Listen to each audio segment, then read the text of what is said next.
to all of you and welcome. Very, very happy to see that we have a full room. That's cool. Of course, we have a fantastic program this morning. The current telecoms regulatory framework was introduced in 2002. It has proved flexible in accommodating several major changes. One, the structure of the industry, for instance, the end of the state-owned monopolies. Second, technology, broadband and mobile internet.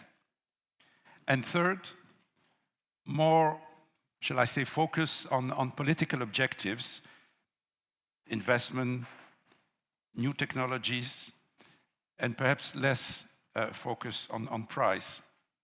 However, after 20 years, more than 20 years of existence, I think the European Commission is right to ask whether the telecoms regulatory framework is still appropriate for the future.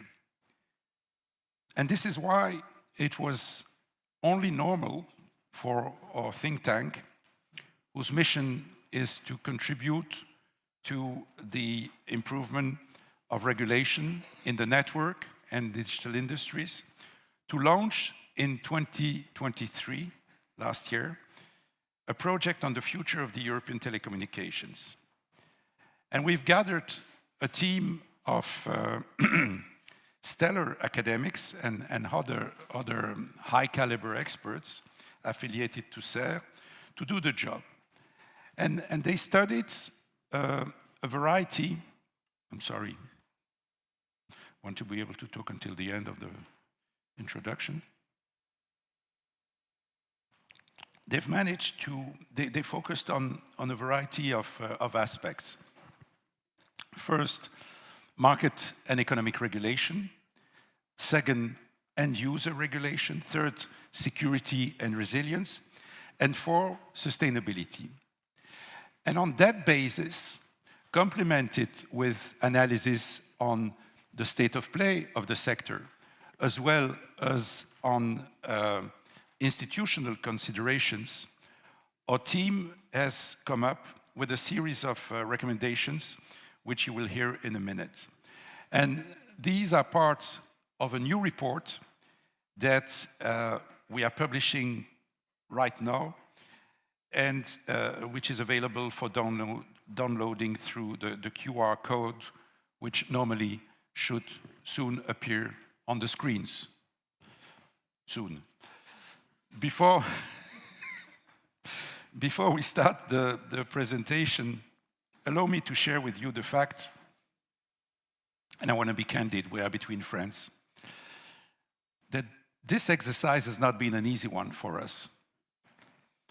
It's not been an easy exercise for the independent think tank and the independent team that we put together, not least because with a project steering committee made of members who are telcos, tech companies, national regulators, we have been directly confronted with the extreme polarization of views on topics and issues which we appreciated are often existential for many of the stakeholders involved.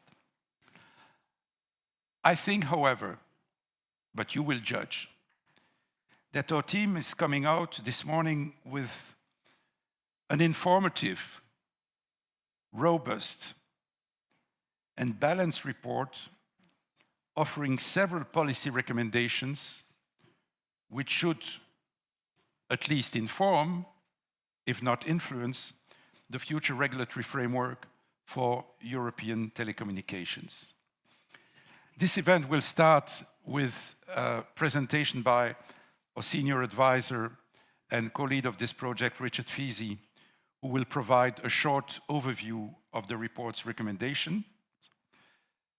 I will then have the privilege to discuss these in an exclusive Fireside Chat with President Enrico Letta, the author of the famous eponym report on the single market, which he presented last spring, and which discusses the telecom sector's issues, among many others.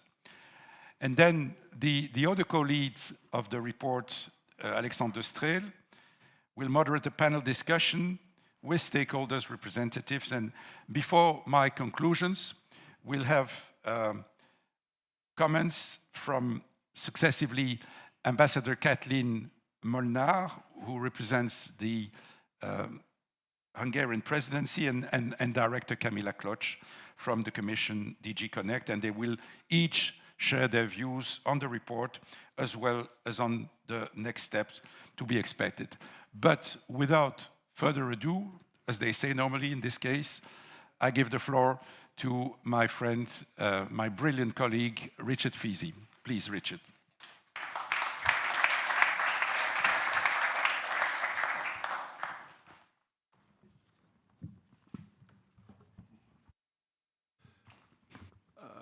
Good morning, everybody. Hope you can hear me. So I have the challenging task of summarizing for you very briefly the contents of a much longer set of documents, and I'd encourage you to read the full text as CERRE reports normally are. They go into a lot of detail on the different topics, and they are the work of again, as Bruno said, a variety of colleagues who collaborate at CERRE. And my job is to be the mouthpiece, the spokesperson, if you like, for a variety of different views. And then we have a recommendations paper, which is a little shorter, that attempts to draw together some common threads and issues in those documents. And I will summarize, if I can, the key themes coming out of that. So as you might expect for an organization like CERRE, we start with some data and in the recommendations paper, and try to get an understanding on the current state of performance of the telecom sector in Europe and some of the underlying drivers of the performance, because before we propose changes or recommend changes, we need a correct diagnosis of what the underlying issues are in terms of performance. And we draw three, I think, fairly strong conclusions and one non-conclusion on this slide. The first really striking aspect of the data when you go into it is, despite having ostensibly a common European regulatory framework which is applied across the member states, albeit to different sets of facts, the outputs and the outcomes in terms of performance, whether you measure it in terms of prices, both fixed and mobile telecommunications, or coverage or consumption, are extraordinarily different and remain extraordinarily different as between member states, by a factor of 3 or 4 times. So in contrast with other goods markets, for example, inside the European Union, where variations in price of 20 or 30% might be cause for interest on the part of the European Commission, we have 300, 400% variations in performance outputs between member states. And similarly, we have wide variations in terms of financial performance between operators. There are operators in Europe, large operators in Europe, that make very reasonable returns on their capital today in Europe, and there are other operators who do not. And large variations equally in their costs of finance by a factor of 2 times, typically, in some cases. So talk of European averages and aggregation of all these different outputs needs to at least be approached with a degree of caution when we're making comparisons, for example, with other regions around the world. Now, within this variation, if we look at key performance indicators such as the scope of fiber coverage, fiber network coverage, or 5G network deployment and availability, Europe has some world leaders in that pack in terms of member states. Spain, France are world leaders in terms of fiber deployment and adoption. Today, compared to, for example, to the United States, far ahead in terms of fiber deployment. Similarly in 5G, Italy, interestingly, and Finland, perhaps less surprisingly, are world leaders in terms of 5G deployment, or at least have operators who have deployed networks far more extensive in scope than, for example, Verizon in the United States or other operators you might wish to compare with. But similarly, at the other end of the scale, we have laggards. So we have many countries, given this variation of 3 to 4x, who are far behind these world leaders.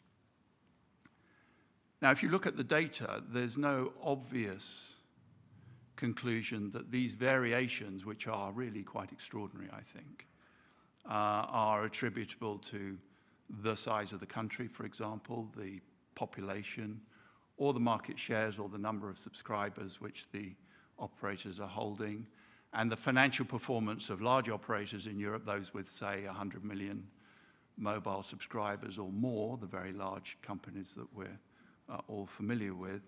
It's not obvious that their financial performance is superior, for example, to much smaller operators who have fewer customers or who operate in fewer countries, fewer member states.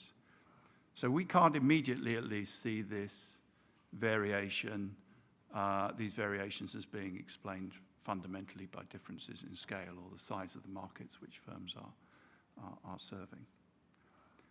The non-conclusion is, to the extent that there are problems with the financial performance of the industry, and we recognize and agree that there has been deteriorating financial performance in Europe of the telecom sector. That is also true, by the way, in other parts of the world, but the issue has been more acute, we think, in Europe. It's unclear whether that is attributable to the mobile part of the business or the fixed part of the business, partly because operators report their financial performance on a consolidated basis and don't strip out the underlying differences in returns on capital for these different activities. So we don't know if we're diagnosing a patient, whether it's the heart or the liver. We know the patient is sickly, and of course the remedies for a diagnosis, if it's one organ rather than another, might be very different. The way regulation impacts on mobile activities in Europe is different, and different forms of regulation from the regulation that impacts on fixed activities. So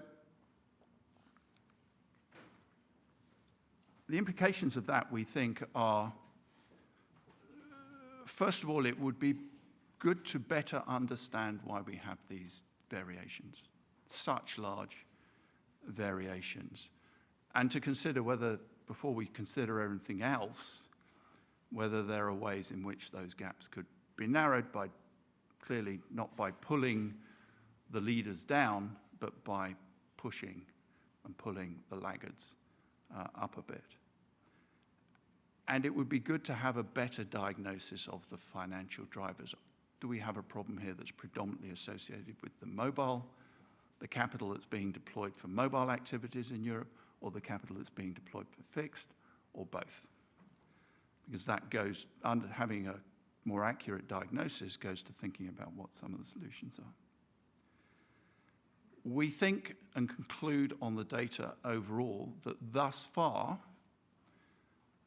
the decline in the financial strength of the industry, which we recognize and accept, has not had clear and obvious consequences for the performance outputs that I talked about earlier. The industry appears to be able to raise capital and to spend capital at the moment. But we recognize that the outlook on a forward-looking basis is highly uncertain. It's always pretty uncertain, in my experience, in the telecommunications industry, but there are reasons to think there is a greater degree of uncertainty today, both on the upside and on the downside. It's possible we're through the peak of the capital cycle in terms of investments in fiber, for example. Certainly in some countries we are, and capital intensity will fall. But there are many technological changes going on in terms of the structure of the industry, the nature of the competitors that might enter, all of which give rise to a lot of uncertainty on the financial outlook. So in our view, that points to a cautious stance for policymakers when thinking about change to the sector. If we were in a more certain and confident, optimistic environment, you might be more punchy in terms of thinking about targets, for example, for the industry or actions you might take. A big issue that we've identified is over the years, and this has been, I think, to some extent, a cumulative trend rather than a single set of events. From a time when the industry was privatized and the objective was to get politics out of the industry and to essentially marketize it and allow firms to conduct themselves in a commercial manner, the industry has become politicized, if I can put it that way. And the objectives that the industry is expected to pursue have become more complex. And this is perfectly legitimate, may be inevitable, but it is a feature of quite a lot of the regulation that has been introduced and added to the regulatory burden in the industry over the years. Some of that associated with the pursuit of single market directives, so roaming regulations to harmonize tariffs that in a market structure would not be harmonized. Security concerns to require operators to remove equipment from their networks because of perfectly legitimate security concerns, and spectrum policy, which we'll come back to, which at the very least has served a function of revenue raising as well as other objectives. Okay. So the cumulative effect of this politicization and these additional objectives on the industry and the consequent actions has been a series of unavoidable, largely, they cannot be avoided by the industry, and essentially unbudgeted costs to impose these periodically on the industry. And this has consequences for the sector. So turning to the recommendations in the light of that brief summary, there's more obviously in the papers of some of the key sort of features of the sector at the moment. Some recommendations. The first is, as Bruno suggested, we had a lot of controversy about what you might expect to be facts. So what is the actual situation of the industry as regards certain things?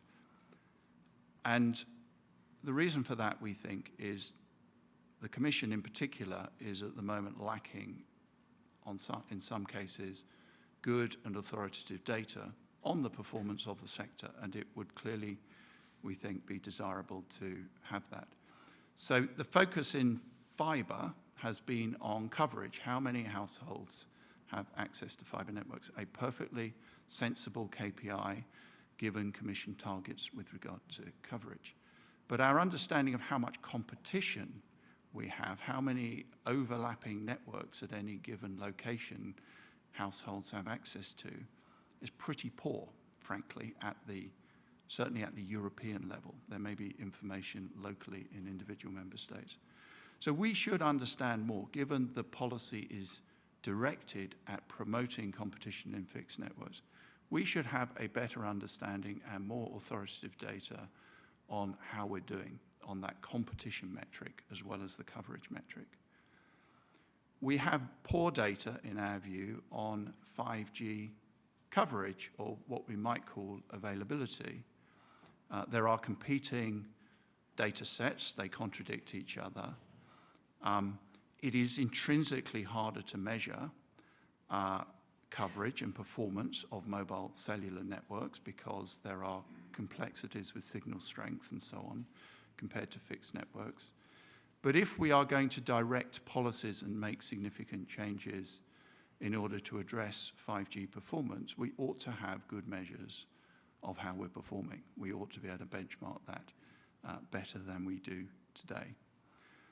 And in sustainability, for perhaps understandable reasons, given this objective has come onto the agenda relatively more recently, we have a variety of metrics at national level and to some extent at firm level, self-reported measures, but we don't yet have an authoritative set of measures about how the telecommunications industry should assess itself in terms of its performance against sustainability objectives, and we recommend that we do have those. Second recommendation is the core of the telecoms framework is the so-called SMP regime. That is much more relevant for fixed networks, going back to my point about the different impact of different types of regulation on different activities that operators engage in. That has served us well, as Bruno says, we think, since the era of single state, former state-owned monopoly national networks. But we are moving to a very different landscape in fixed telecommunications. Many networks are no longer national, will be subnational, and we are not in a world of monopoly anymore. We are in a world of much more complex oligopolistic markets, and it's not clear to us that the SMP regime will be able to be contorted sufficiently to be effective in that new landscape. So we make proposals to think about an alternative. We don't come down definitively one side or the other. There are also improvements you can make within the existing regime if you prefer. But we think that's a serious discussion that should be had. Is the SMP regime fit for purpose as we go forward in a completely different sort of landscape than we've seen in the past? Next is spectrum, I referred to earlier. So we are really largely through an era of acquisition, I would say, on the part of the telecoms industry in spectrum, and into an era of retention and exploitation, really. That's what we're trying to do. And we don't think the pricing mechanism, if you put it like that, has worked terribly well in maximizing the efficient use of the spectrum, which is ultimately what we are, or should be, we think, interested in here. It has not induced operators to trade spectrum. It has not typically induced operators to hand spectrum back that's being unutilized. So we suggest an alternative which we think will be A, more conducive to long-term, supporting the long-term investment of capital against that spectrum to build networks. But B, also for other reasons in terms of given the financial position of the industry that we outlined earlier.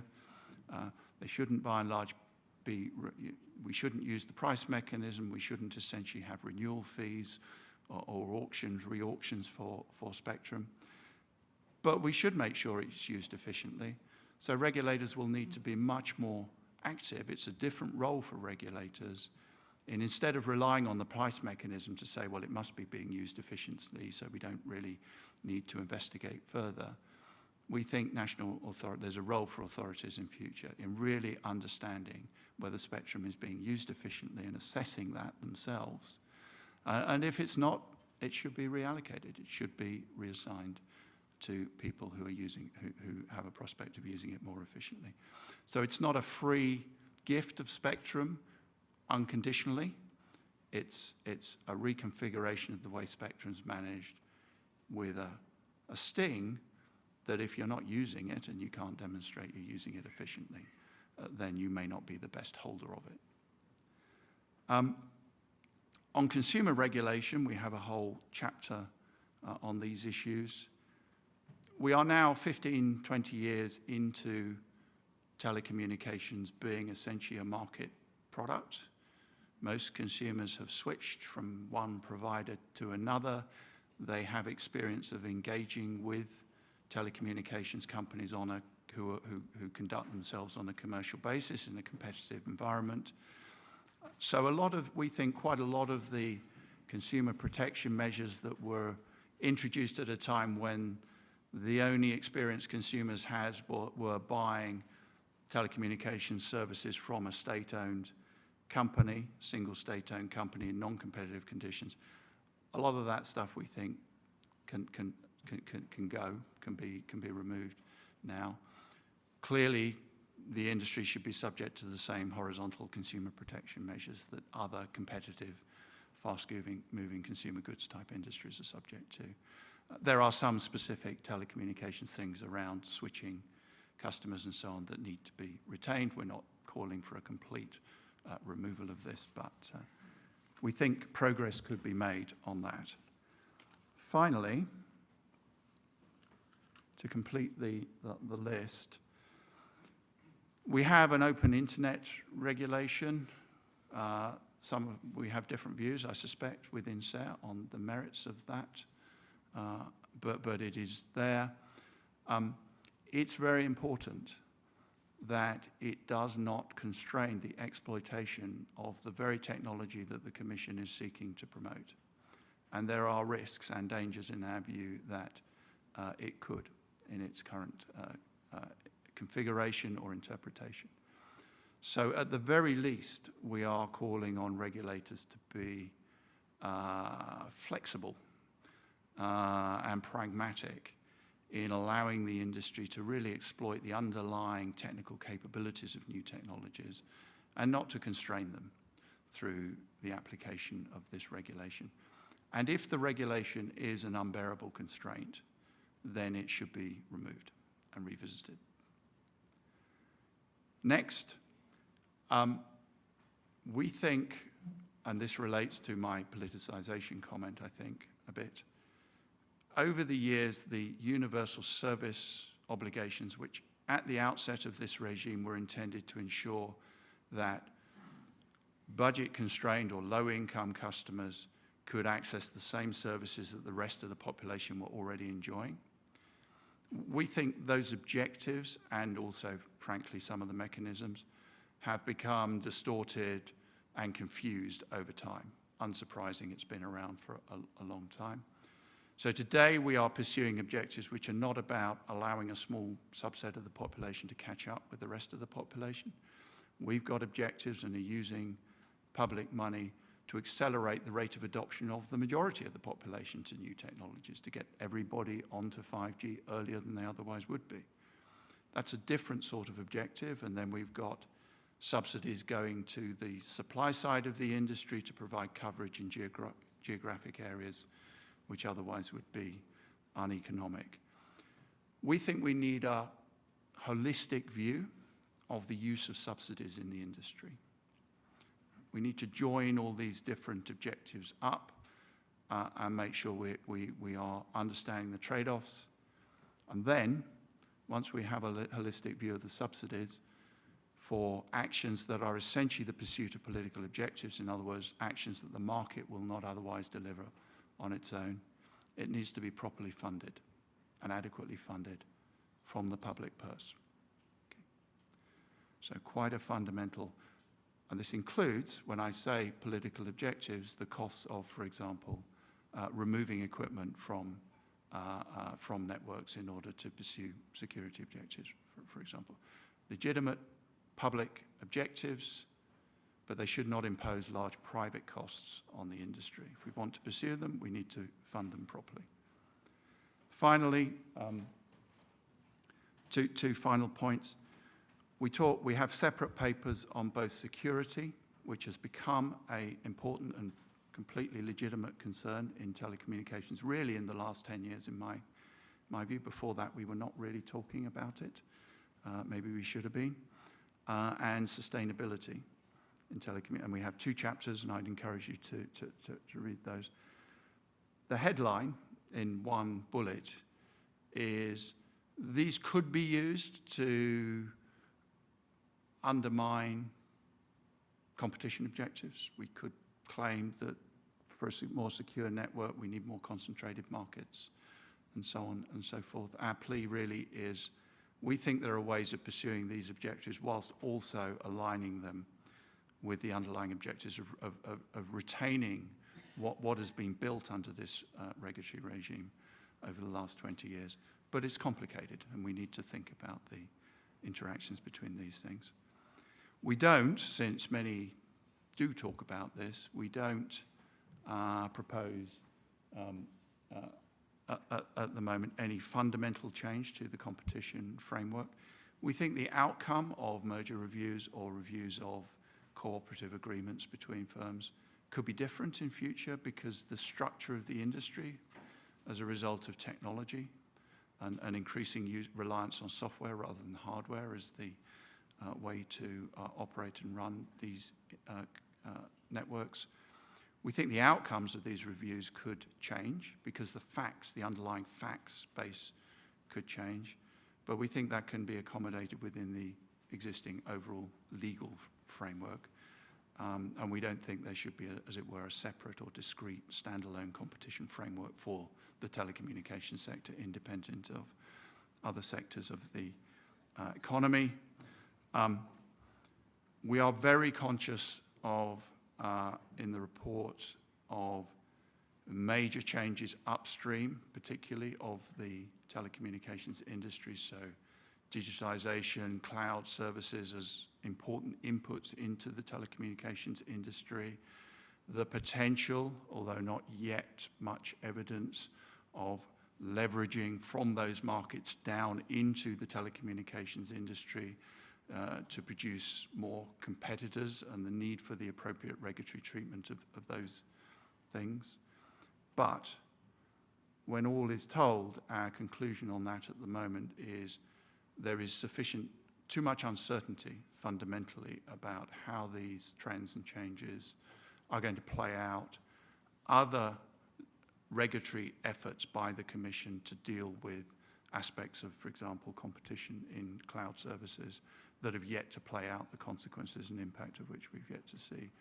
So, consistent with the theme to some extent of this, we are cautious about that at the moment. We need to keep it under review, but we don't have specific recommendations of re-engineering the scope of the telecommunications regulatory environment or framework to bring fundamentally different activities or new activities within the scope at this point. That is a brief summary. There is lots more in the reports, which I understand are available now. Thank you.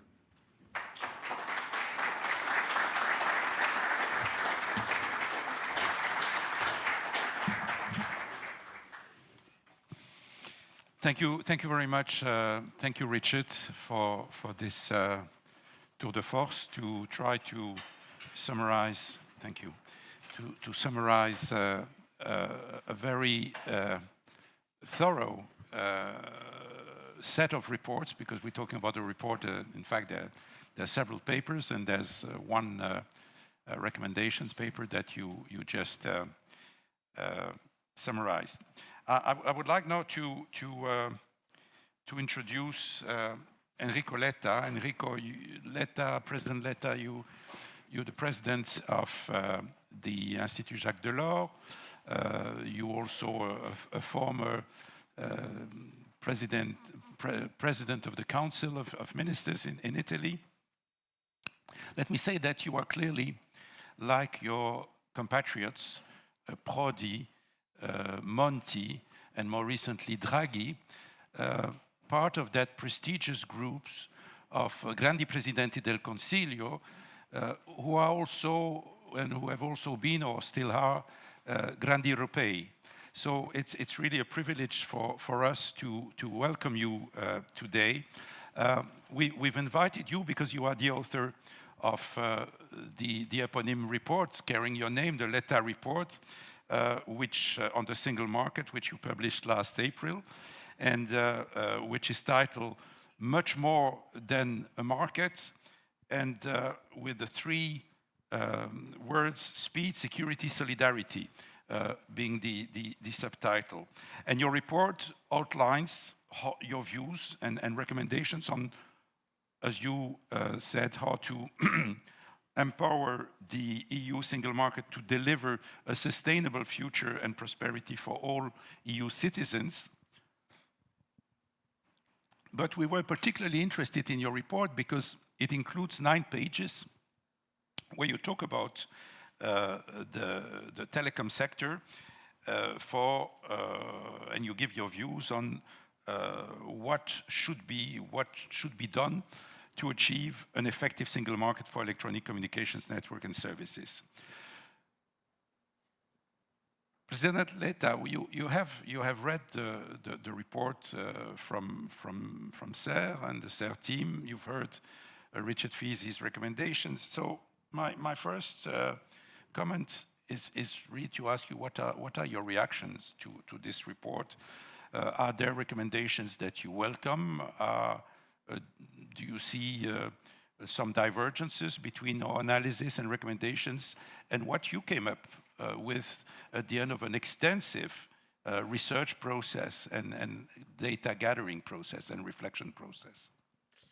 First of all, thank you for the invitation and thank you very much. I really enjoyed reading, listening, and now, of course, discussing, debating, and reading. I have to say that we definitely changed the destiny of this year 24. In China is the year of the dragon, in Europe is the year of the reports. And we are here to discuss on how these reports can be useful, can be specific, can tell you that there's a common awareness at the basis of everything, and the common awareness is the fact that we need a new cycle, a new political cycle in Europe, in which after years in which because of crisis we were in a reaction mood, probably now we have to come back to Delors method, that is action mood. And what you are presented here, what we, myself and Draghi, we try to propose to the European institutions is exactly a set of actions rather than reactions. And I think it's the only way for the European legislature to start with how we say, the potential target, and not to have just some immediate results and then slowing down. Because the big changes at European level, they need continuity and they need, I would say, long-term. I recognize in your report the long-term view, and I think it's crucial. In my report, if you ask me where is the topic, the core, at the end of the day, the core is the consideration that 40 years ago, for many reasons, we decided not to speed up the integration on 3 main decisive sectors of the economic system, and these 3 sectors are energy, financial services, and telecom. And the reasons why we didn't do that is the reason of the dimension of the member states. At that time, the big European member states were at the same level of China and were competing with the US, even beating the US, and without any big other competitors at the world level. And today it is clear that there are alternatives to the European, I would say, actors. Big investors at world level, they can choose another place where to invest. Easier, more simple, without big bureaucracy, without taxes. And so there are all these alternatives, and we have to be good in improving the conditions where that we can offer.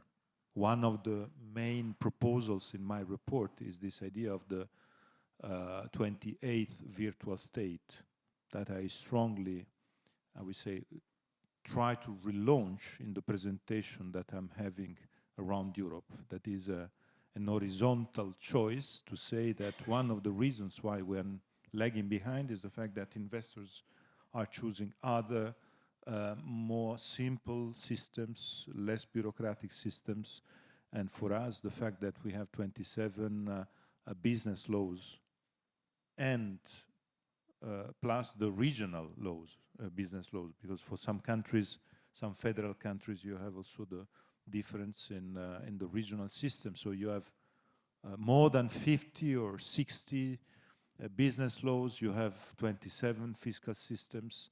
It is so complicated to invest here for these obstacles that maybe applying and implementing the idea of this 28th virtual state, a sort of European Delaware without a physical space to put this European Delaware somewhere, but Brussels can become the European Delaware. We all love Brussels, so it can be but just to say, we need to invent and to overcome these problems in a very proactive mood. And why I said, and I stop immediately, why I said telecom, energy, and financial services. Also for another reason that was in the one of the last recommendations of Richard's interventions and Richard's slides, that is the raise of the word security as one of the most important part of the political debate for the next 5 years. I have to say that the next 5 years will be around 2 words, and the 2 words will be competitiveness and security. We can be happy or less happy, but this is the point. And we have to consider that this second word, security, is the reason why one of the reasons why I put together 3 sectors that are different, like financial services, energy, and telecom, because at the end of the day, they are linked with a security topic. And it is clear that security is not only a question of number of weapons. Security means being independent on energy, being strong on financial services, and independent on financial services European system. We are not today. Security means, of course, connectivity too. And these topics are, in my view, crucial. This is why in the report I try to say, okay, the world today is completely different. The big European countries are not the good level to be competitive with China and the US. We have to move. Let me stop you perhaps just 1 minute there. Perhaps we could start with the big picture and then we can move to more granular issues. It's been nearly 40 years. I've been working with Delors to set up the single market. It's been 40 years that we say we need to integrate the market. We need to integrate it among others, with regard to the telecom sector, not least because the issues today are, as you said, competitiveness and security. What are the political reasons that you identify and that you have identified talking to the heads of state and government while you were preparing your report, which are preventing this integration in the area of further integration in the telecom system? The reasons are the same reasons that I saw exactly in the other 2 systems. The reasons are reasons of the presence of a sort of national control of the political system. The national political system wants to have a potential last-minute political control. And it's just a last minute. I think it's more than just a last minute, but in general, the idea to have a political control on the system, on the connectivity system, on the energy system, on the financial services system, is something that is strictly linked to the idea of the national sovereignty. And it is very difficult for a prime minister, for a political class, national class, to, I would say, to give up on that and to say, okay, we move towards a European integrated system. It is very strange because what we did on the currency, we are not able to do with things that are less evident than the currency. And for me, it's a big question mark. because we did it on the currency years ago, and we are not able to follow with the rest. And the rest is still at 40 years ago for some aspects, always with the national flag. And I have to say, my report is trying to raise reasons. This is one of the main points of my report. My report is trying to raise reasons to convince national, I would say, sovereignist political classes that keeping, resisting on that is against their own interest in terms of jobs, competitiveness, and my point is to try to create a clear gap between I would say, the images of national sovereignty and the reality of the consequences of national sovereignty in a fragmentation that is bringing for this reason, lack of competitiveness, losing jobs. In the report, there are so many examples. I don't want to bore you on that, but there are so many examples saying that fragmentation and rise of national economic sovereignty is making happy Wall Street, the American industry, China, India, and not our European member states. I've heard you talking about the concept of, we need to be European sovereignist. But another word for that is federalist. It's not very fashionable anymore, is it? No, it is not, and this is the reason why, to get the consensus, because it is clear that today we need a consensus among the 27, and the 27th, they have to be on board.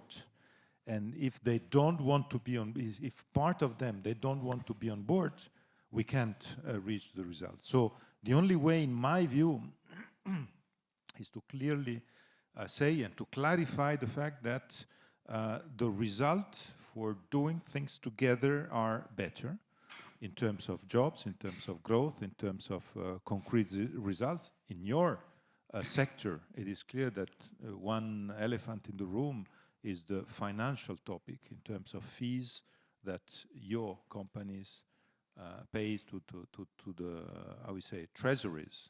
And it is clear that, because I know very well, I come from a country that has a little bit of experience on that, that even my proposal to unify the spectrum and the auction for the spectrum needs to have a sort of redistribution of the fees to national treasuries. Otherwise, it would be totally unfeasible.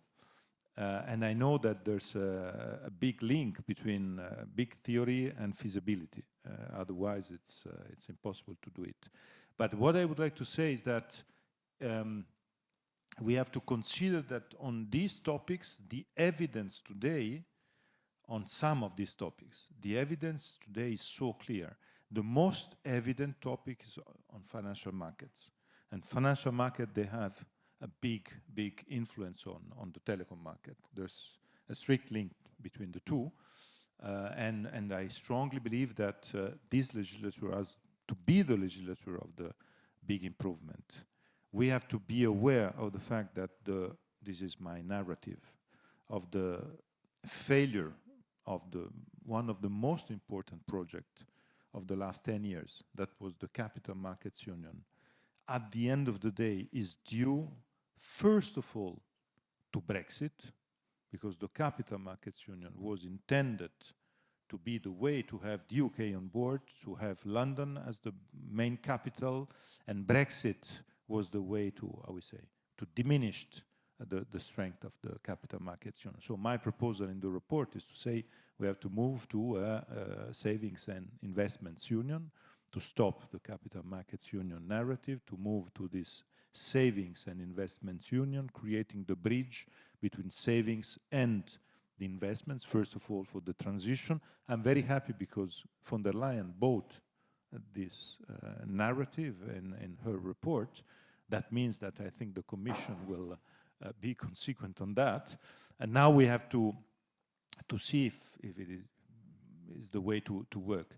But on your system, on the system we are talking about, I would say that I understand the reasons why you presented the report in the way in which you presented, and I completely share the need to have all these checks and tests not to go in the wrong direction.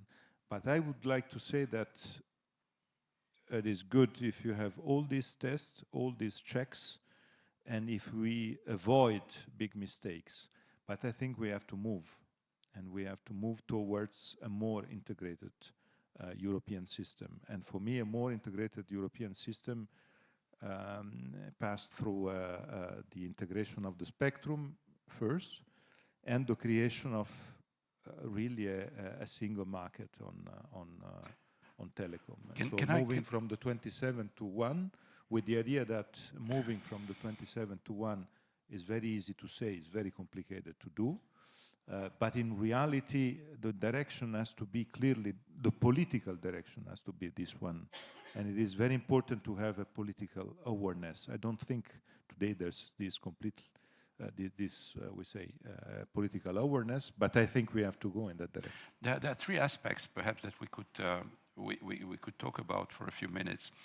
One is spectrum, and there I think there's not very much, I don't see very many differences between what you are advocating and what Richard and his colleagues are. And you mentioned the big impediment, the obstacle, which is the fact that there's money related and the national treasuries would be reluctant to give up powers. There's another issue, which is scale, where on the one hand, clearly what you say makes intuitively a lot of sense about the fact that scale matters.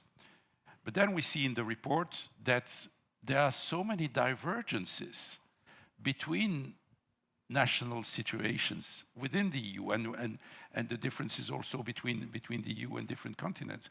So how do you read that tension on the one hand between what intuitively and politically makes a lot of sense and what our academic researchers are coming up with?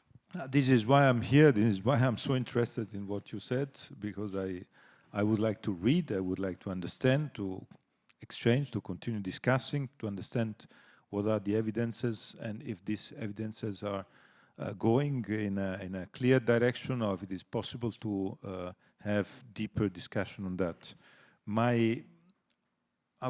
The point, in my view, is that we have to consider why in these last 20 years we had an evolution of the telecom market where those who were trying to become European operators failed to be able to be in this kind of characteristic, and why we are in a market where the incumbent profile is still the number one profile, and is with a configuration of systems around the role of the incumbents. I say that because it comes back to the previous point about the political, the control, the national control on the system. And I think it is still one of the main problems. I think we have to move in a system where we can go through mergers and mobility, and we are not in this system today. And I'm asking myself why, because it is not in telecom. The reason why I put the three together, telecom, energy, and financial services, because you have on the three, in the last 20 years, nothing happened in the relationship between the main, incumbent in the three. Nothing happened. That means it is not a problem of telecom or the problem of energy or the problem of financial service. It's a political problem. And the political problem is the role of the national flag and the role of national political establishment. And I think we have to consider it. This is why I would like to understand better. Because if the problem is the same on energy, If the problem is the same on financial services, I think, Houston, we have a problem. And the problem is not technical, and the problem is true political.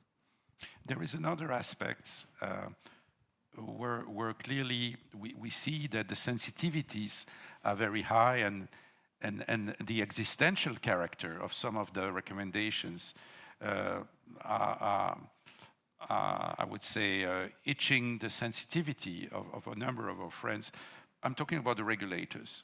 It's clear that the environment is changing, the technology is changing, the structure of the industry is changing, and clearly we see that there will be a need to adapt. And personally, and I think that's what we is in the report, clearly there is more than ever a raison d'être for the national regulators, but probably in a different way.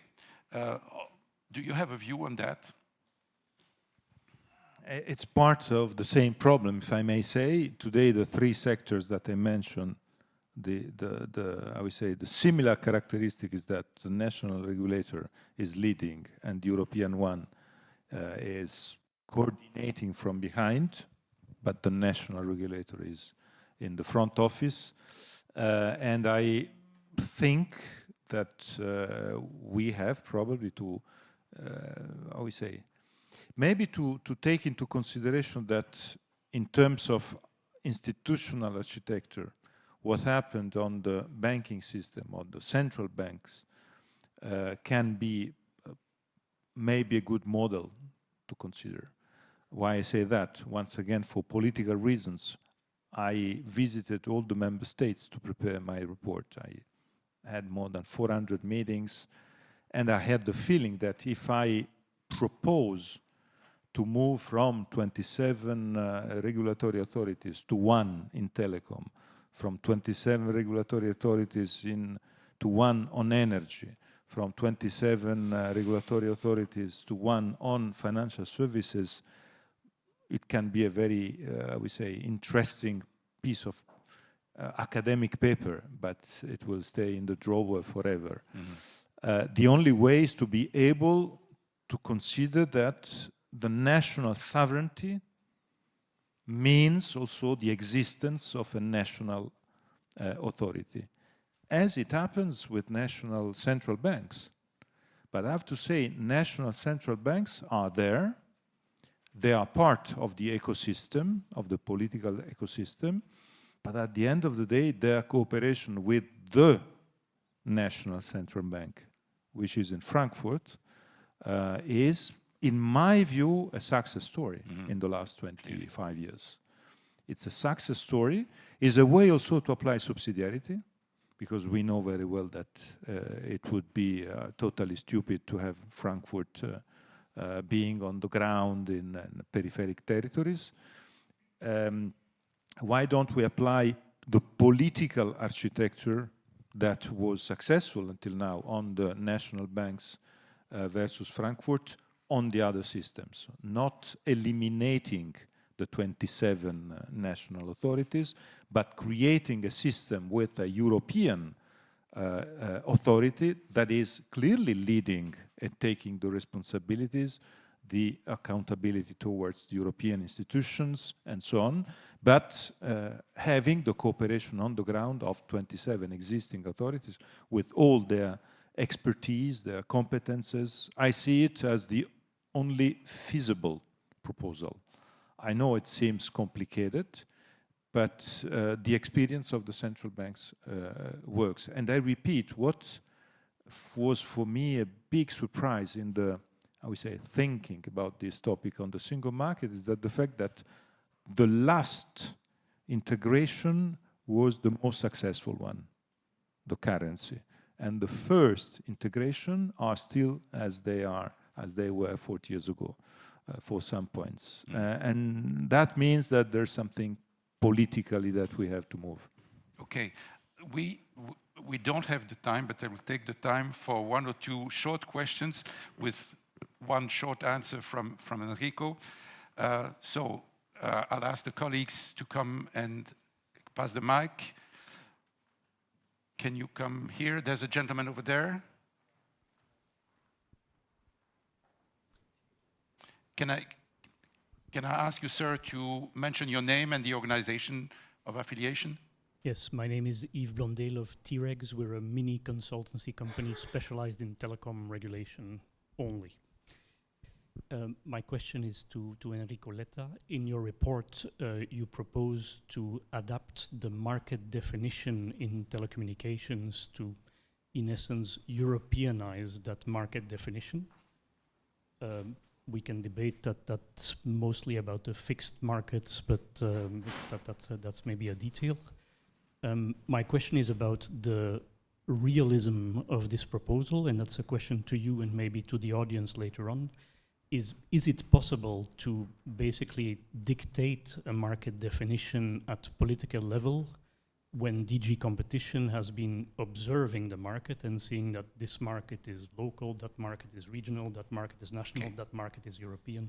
So even if we want to do it, can this actually be done also in the light of there being European Court of Justice decisions on competition cases with these market definitions? Thank you. Thank you. Another question? The gentleman over here, Victoria. Kurt Geisert, I'm one of the guys in the House of European History. I had a delegation from German Marshall Fund in Washington recently in our museum, and they said, if Mr. Trump will be elected in November, you will have no choice. You will have to develop sovereignty of the European Union very quickly. Thank you. Is that right? Thank you very much. Enrico. I don't want to, I would say, to be a supporter of Trump because it will be a fantastic push for European integration.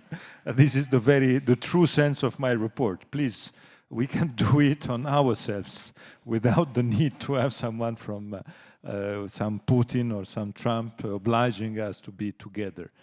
But in reality, your point is true. Your point is very true. To find the way to convince leaders to move and to say to their public opinion, I'm sorry, it's not my decision. I would keep the national sovereignty here.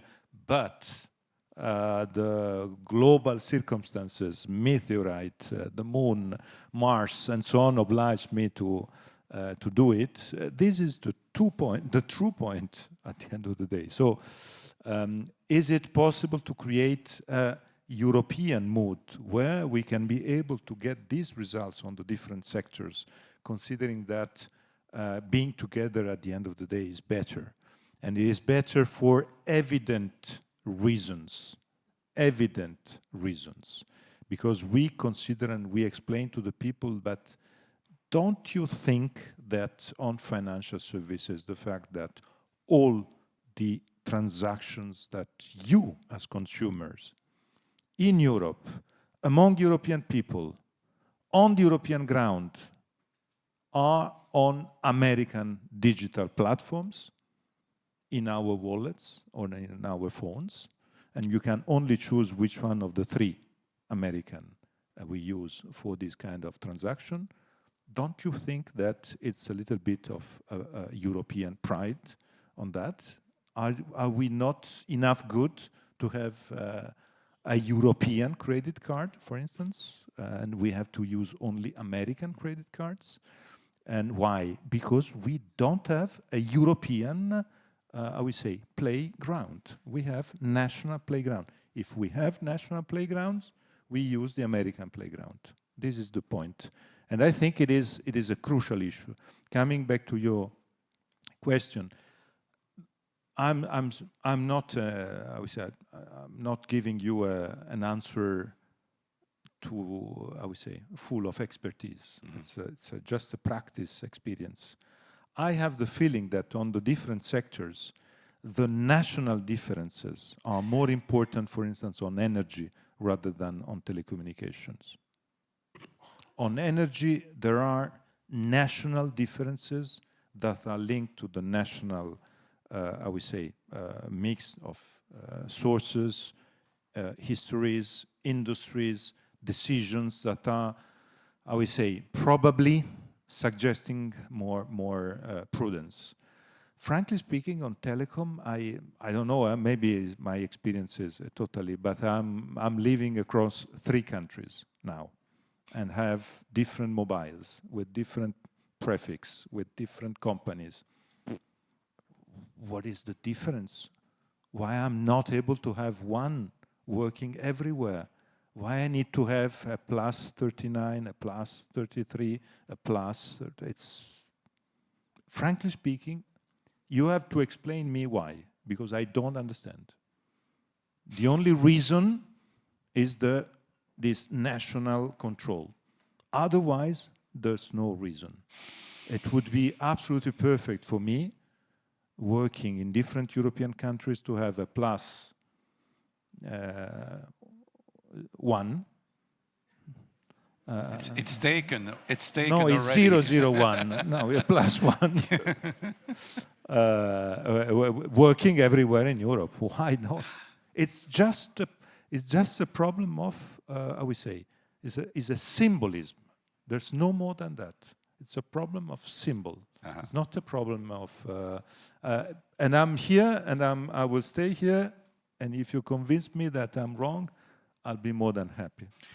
Thank you very much. I would like that we, first of all, I'd like to congratulate you again for your brilliant report, and very, very comprehensive, even if we do not necessarily share everything. But thank you very much for, anyway, being with us. And let's have a big hand for President Letta.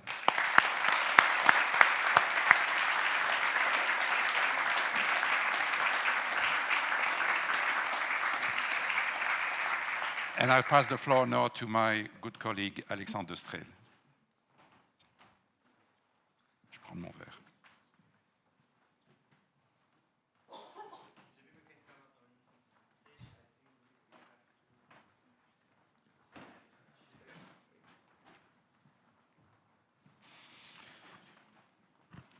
Grazie. Ouais, c'était chouette.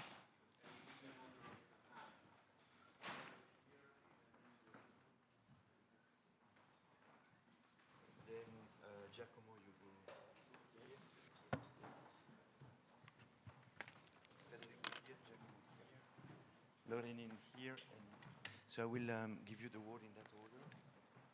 And if you can keep in, sorry, I will give you the word in that order for the intro. You start here. And 3 minutes. You limit at 3 minutes for the first intervention, if possible. 3 to 5 maximum.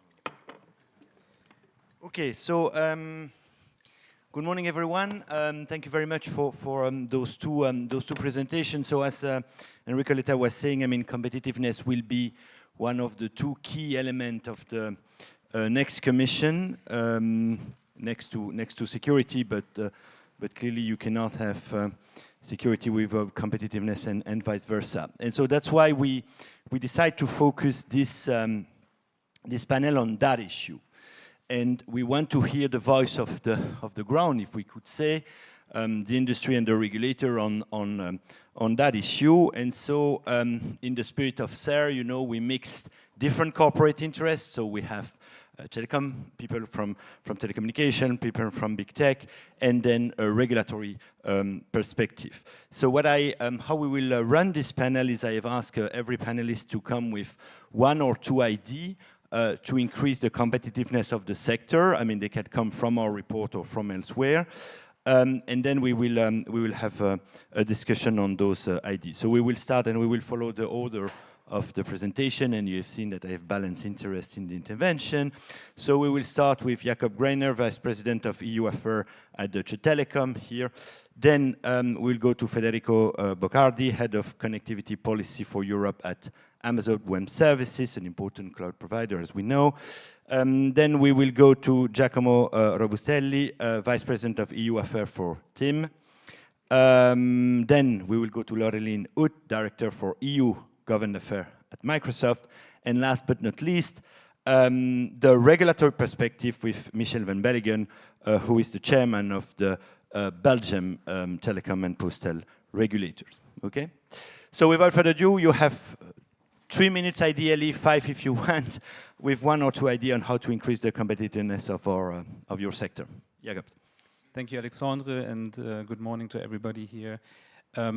Before I come with the solutions, I would maybe want to also digest a bit the very valuable contributions that were made today, and also the slides and the recommendations that CERRE gave. And I want to come back to this because Richard talked about the diversity of the European landscape in telecommunications. I think you refer to leaders and laggers in some way. I will not judge who's the lagger. I clearly can say our company, my company, seems to be rather on the leading side in terms of market capitalization. When I think of it, in the top 20 tech companies worldwide, there is only one telco, and that is Deutsche Telekom. And it will not surprise you that the reason for that is not necessarily because of Germany and the other markets that we are present in Europe, but because of the US. Because 60–70% of the revenue comes from the US. So in a way, I don't want to say that we are a laggard as well, but I think Europe is a laggard. And I think that is where I think we need to be more holistic. There are some world leaders in some member states, yes, but we have common values in Europe. We have a new agenda for the new term that talks about competitiveness of Europe versus the US, versus China, versus other world regions. And clearly, we are not there. We are lacking competitiveness. And that's why I think we need to look at Europe as a whole, and not to say Germany is doing well, Spain is doing well, Italy maybe has not done so well before. I think that's wrong, because we are also not present only in Germany, we are present in 10 markets. So we look at this from a European perspective. Now, there is a deteriorating financial performance, as Richard put it, and I think you also said the patient is sick, but we don't really know if it's the liver or the heart, because we don't really know if it's the mobile or the fixed return on capital that is missing. It reminded some colleagues that looked at the recommendations of an Italian pizza and pasta chain that had its problems, and it would be to say, well, I don't know if the pizza didn't go well or the pasta didn't go well, and that's why we cannot really predict what's going to happen, if the sector can strive again or whether it's going to go into dire straits. I think, and somebody said this morning, Chatham House rules, we should all agree that this sector is not in the best state. And if we can say that, and I can clearly say that, because we are present in Europe and in the US and we see the differences, then it's time to act. And it's not about monitoring the situation or be cautious or to wait for the third or the fourth review of telecommunications regulation. We have seen very vividly with the white paper, with Mr. Letta's report, with Mr. Draghi's report, that the competitiveness of this sector is not where it is, and that's why we need to act. And now to answer what is the solution, I'm afraid, Alexandre, I need to disappoint you. We don't have just one or two measures that we deem necessary. It's a whole bouquet of measures. And actually, CERRE did the same. They're talking about net neutrality, the possibility of our sector to innovate. They talk about a revision of the regulatory framework. By the way, ERT, another association, made a survey with CEOs and said, what is the #1 obstacle to competitiveness? It was not energy prices, it was not the war in Ukraine, it was regulation. And I fully agree to this from the perspective of our sector, so that we have a paradigm shift on regulation is absolutely necessary. Happy to dive into this in more detail. Scale matters. We are an investment-heavy industry, and that's why we need to think of competition policy. And I disagree with what was written this morning, that there doesn't need to be any change on competition policy. By the way, it's not only about recommendations. There are many valuable reports in CERRE. The recommendations do not sum up everything that has been done in the reports. So read them all, because there's a lot on competition policy.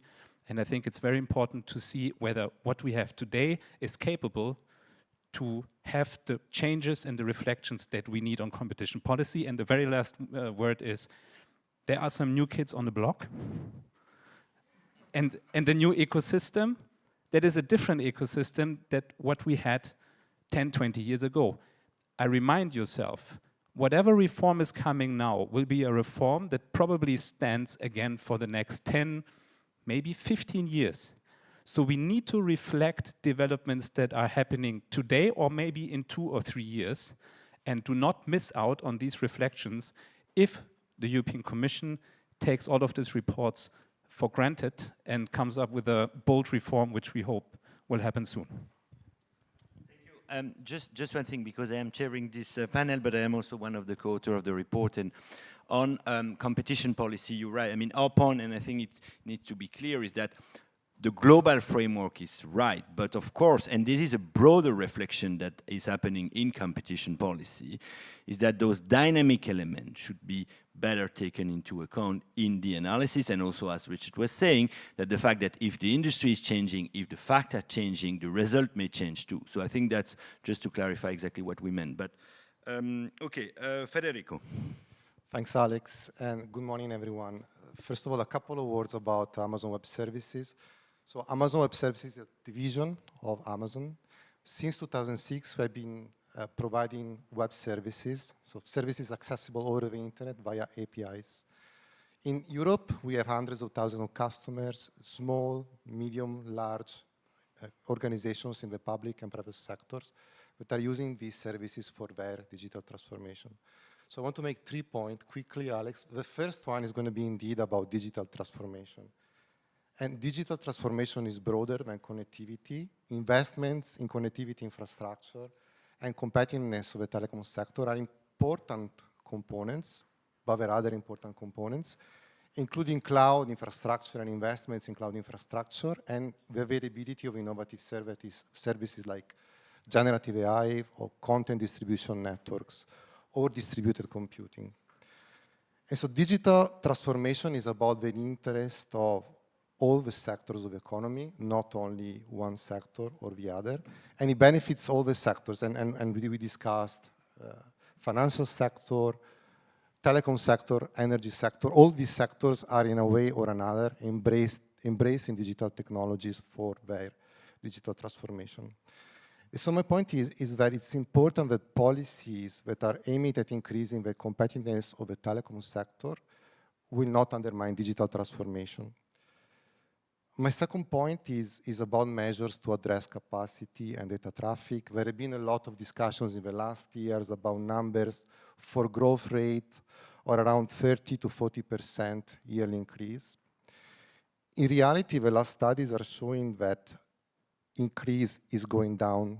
And according to the latest Ericsson report for mobile networks and to communication chambers for fixed networks, we're going to stabilize to around 10% in the next years. So the question is 10% data increase year on year a problem?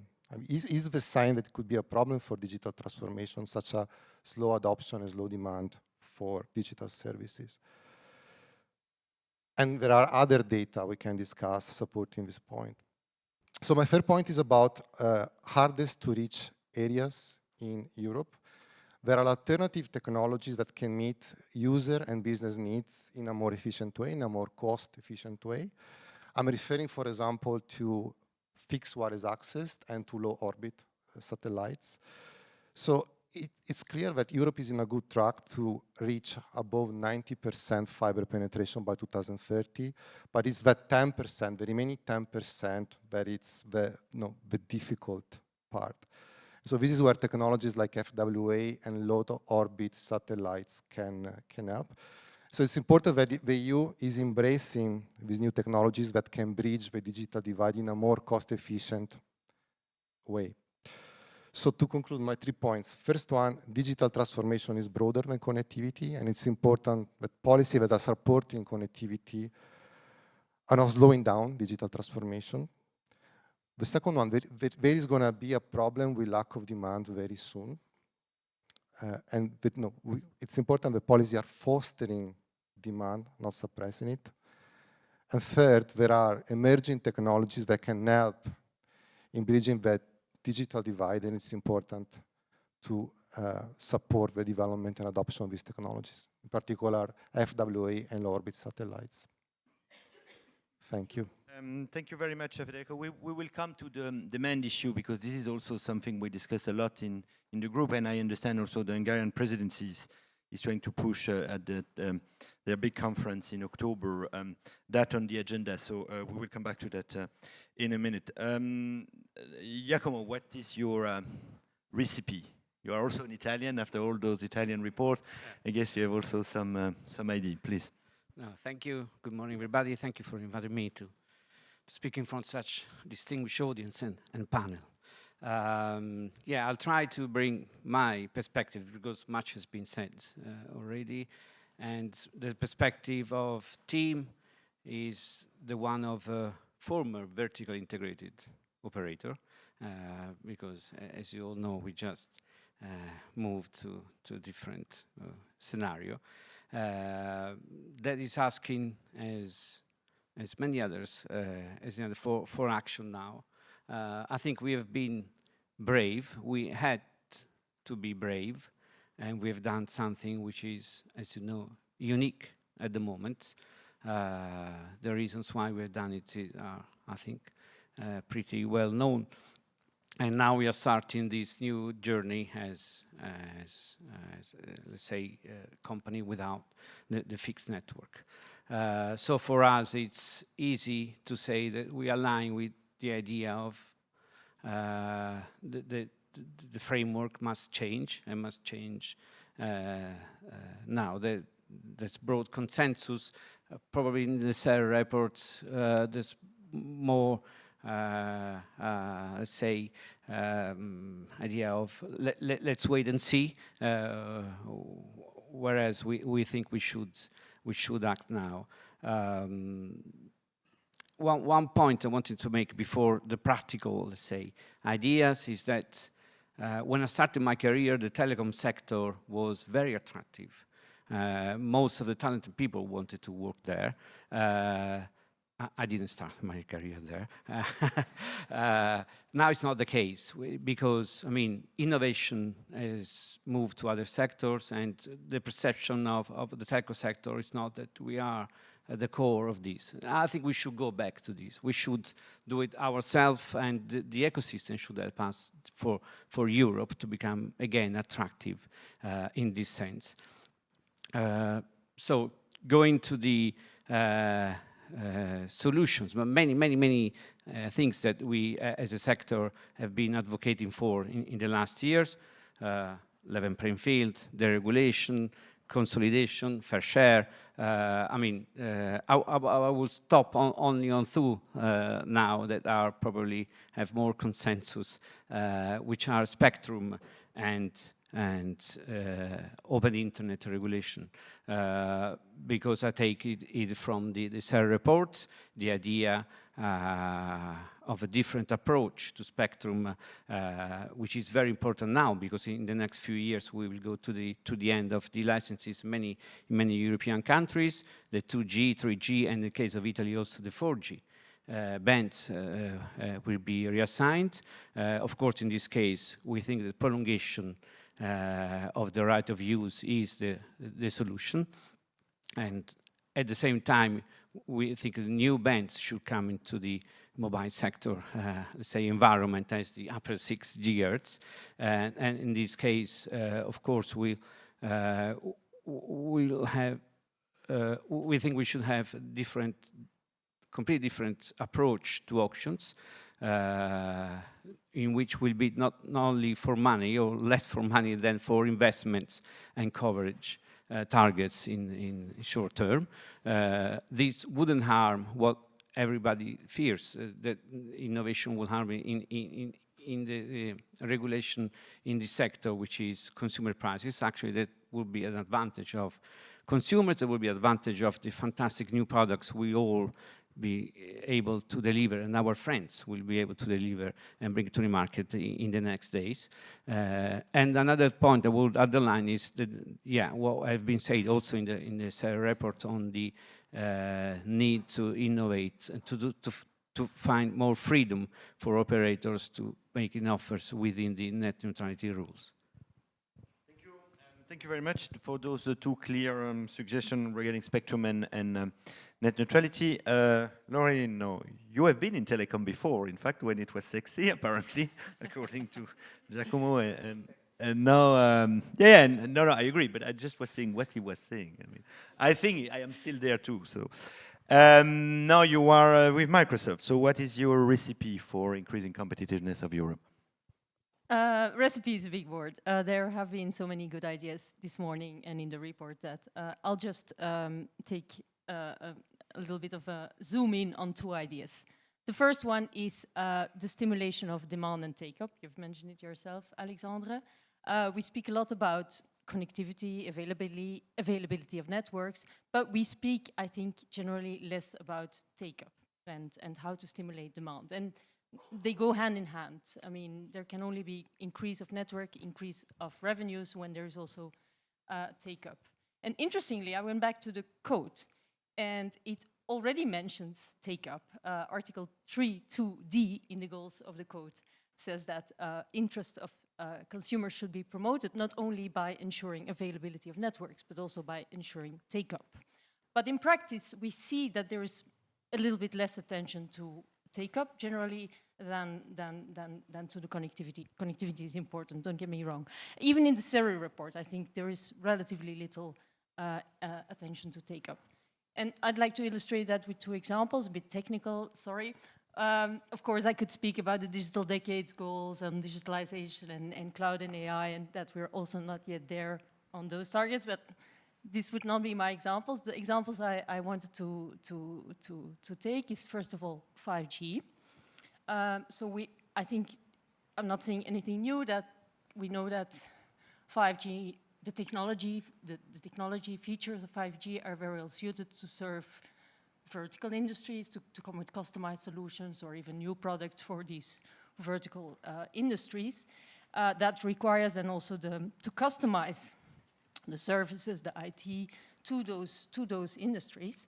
And I think it's easy to say it here on this chair, of course, but I think that many policymakers and regulators have focused a great deal on the connectivity goals, but a little bit less on how can we really create the symbiotic conditions to ensure this symbiosis between industries, IT, connectivity, and that is something that maybe the mindset can change a bit on. The second one is fiber uptake. So we've spoken a lot about the rollout of fiber. Some countries are doing great, some less. But fiber, typically an indoor connectivity, and it's important. 90% of European data usage, more than 90%, is set to go over indoors, is set to be used indoors. So very important. But the fiber only goes to the home, to the network termination points. We need also indoor good connectivity. And that is important to stimulate the take-off of fiber networks. Typically, that is done by Wi-Fi. Okay, you could use mobile spectrum, but it's way less efficient, especially with building, getting more isolating, and so on. So it's so interesting to see that so little attention is given to this. Fiber and Wi-Fi should go hand in hand, and we seldom speak about Wi-Fi. So there, again, a typical example of how take-up is often being overlooked. And the other point is harmonization. It has been mentioned so much that I can give the floor to Michel. Thank you. So that's also great for us, this panel for us there, because that gives you a lot of idea for new project. I've noted competition law and dynamicity. I've noted how we analyze demand and take-up, Wi-Fi. So all spectrum, clearly spectrum is something, an important thing where probably we need to work more.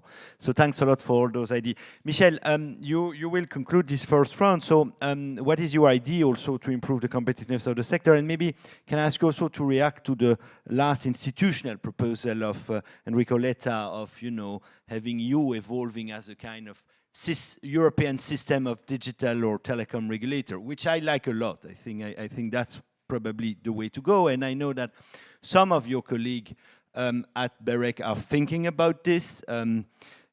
But I would like to know what also is your idea on this institutional proposal. We didn't deal with institution in our report because we think that in a way, first we should agree on substance and then you deal with institution. So that is why it's a kind of we didn't deal with our report, but this is something we should need probably at some point when we have a clear view on substance. So that is why it would be interesting to hear your view already at this stage. Thanks. Thank you very much, Alexandre, and good morning, everyone. Just for the sake of clarity, as we understand it, by competitiveness, this relates to production conditions like labor, like costs, educations, and so on. While where we are referring to competition, this relates to the market structure that generates benefits for businesses and consumer. Why am I doing this point? It's because you won't improve competitiveness by reducing competition. First one. That's one element. Second element, competitiveness and scale. Does size matter? Well, if we are speaking about this kind of intercontinental competitiveness when comparing different regions of the world, will an operator in Europe invest differently or more because one is doing so in China, for instance? Well, I'm afraid it will not be the case because they won't compete with each other. Looking at the recommendation report of CERRE, it states that there is no clear correlation between the size of a country and the performance of the telecom operators. So, second element, competitiveness and European model. So, our European model inherited from the liberalization process already 25 years ago is based on different objectives. It's a balance between very well-known objectives. And this model has delivered good outcomes so far. So when you ask regulators whether or not the state of play could be seen as a positive result, they will say yes. And I refer to the BEREC contribution to the white paper. With differences between countries, of course, Richard referred to that. That's totally right. But basically, the model put in place is a good one compared to other regions of the world. Why am I saying that? It's because this is a model also driven by competition. And competition is the main driver for innovation and investment. The other way around, when you have no competition or less competition, you will have less investment. And that's for us very important. And I can quote Margaret Vestager also very recently, where she said, big actors don't necessarily invest more. And if you look at the very recent study of DG Comp, it states that in the mobile markets, with a new market entry, you will have a rise of capex about 10% for the whole sector. So, first element, please keep and preserve competition as an important tool in this whole regulatory framework, and don't relax concentration regime, don't relax merger rules. That's a first element. If we want not to go back to a kind of, and Richard mentioned this also, a very complicated oligopolistic market structure, or even worse, monopolistic market structure. Because otherwise, European leaders will need to explain European citizens, listen, I have a bad and a good news for you. oh, okay, what's that? Well, you need to pay 3 times more your connectivity price. Oh, and okay, and what's the bad news is that was the good news, because you can have even less and pay more. And so that's what we want to avoid, absolutely, compared to other regions like in the US. So the consumer benefit is very important in that model, but you need to preserve competition for that. Second, Lorelien mentioned it, harmonization. Is there a harmonization problem in Europe? Yes, obviously, yes. We know that. But starting by harmonizing rules, not harmonizing markets, there is a regulatory fragmentation because we use in the telecom sector mainly directive, so there is a compliance issue with directive and compliance with the deadlines also. So there are several member states not having implemented in 2024 a directive of 2018. So that's not a good situation. And there are some issues where there are no harmonizations, like law enforcement, data retention, and so on. E-privacy directive from 22 also, so long ago, 22 years ago. So harmonization means harmonizing rule, not markets, and harmonizing is not centralizing. I come to this later on. Maybe a third element, if you allow me to give a third idea. I would say make it possible, encourage cooperation between market players. We've tried to do that in different countries, like in Belgium too. There's a RAN sharing agreement on the mobile side, and also cooperation to roll out together fixed network, fiber rollout. So it's a little too soon for that to say whether or not we will be successful, but there is a trend. And I think that this is something we need to encourage if we want to improve competitiveness of the operators in the sector. Coming back to your last question, I have to confess I don't know the central bank model very well. If a centralization a good or a bad thing, depending on the situation, I think that is for some topics maybe good, for others not, because telecom networks are very local. So you'll always have this local dimension, and there is no, as we say, one size fits all. I will stop here. Thank you. Thank you very much. Now I will ask the reaction of the panelists, and I see that it's good because you agree on some issues, you disagree on others, and that is why the work of Camilla will not be easy in the next months, and I wish you good luck. But Jakob, yeah, please, some reaction of what you have heard so far. Yeah. Microphone? Yeah. Competition is the driver for innovation and investments. That's what you just said. Do we have that in Europe? No, we don't. Because if we were investing as we should, we wouldn't be where we are here in comparison to other world regions. Are we a driver for innovation? Giacomo just said we're basically not innovative anymore. I agree with him. We need to now really shift, but are we? Do we? Do we have the financial means to look what's left and right from our core business, our bread and butter business, as we say in German, that is providing connectivity? No, because we're not even there where you want us to be until 2030. We're not. We're clearly not. All those reports say the same thing.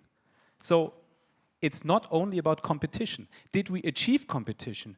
I think we overachieved competition. So here I applaud the code. I think the code was right here, and we have achieved competition. But have we achieved sustainable competition? I don't think so.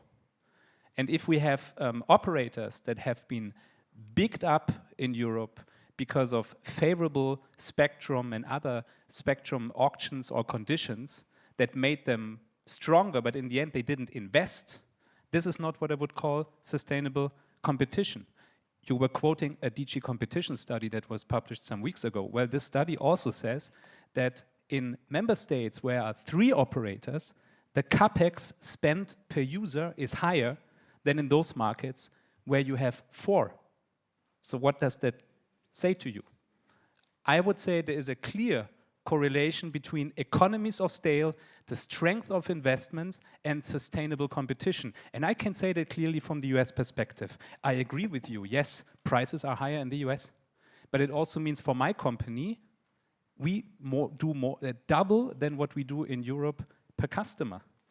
But that's, on the one hand, not so nice for Europe that is, you know, is expecting that you can basically have a mobile contract for the price of a pack of cigarettes, which is, by the way, the true happening in Germany.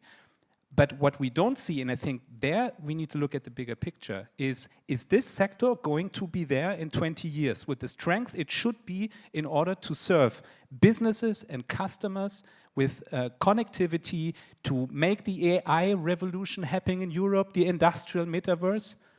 Will we be there or will we not be there? We managed, with the economies of scale and the investment strength we have in the US to build the biggest 5G network in the world.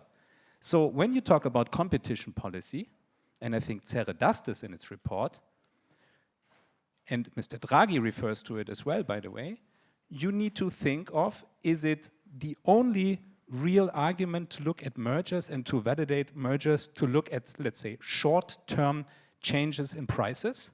And by the way, the time frame for efficiencies, so do I get more investment strength from that? The time frame today is very, very low. DG Competition looks at a 2 to 3 year time frame, but it looks at remedies for 8 to 10 years.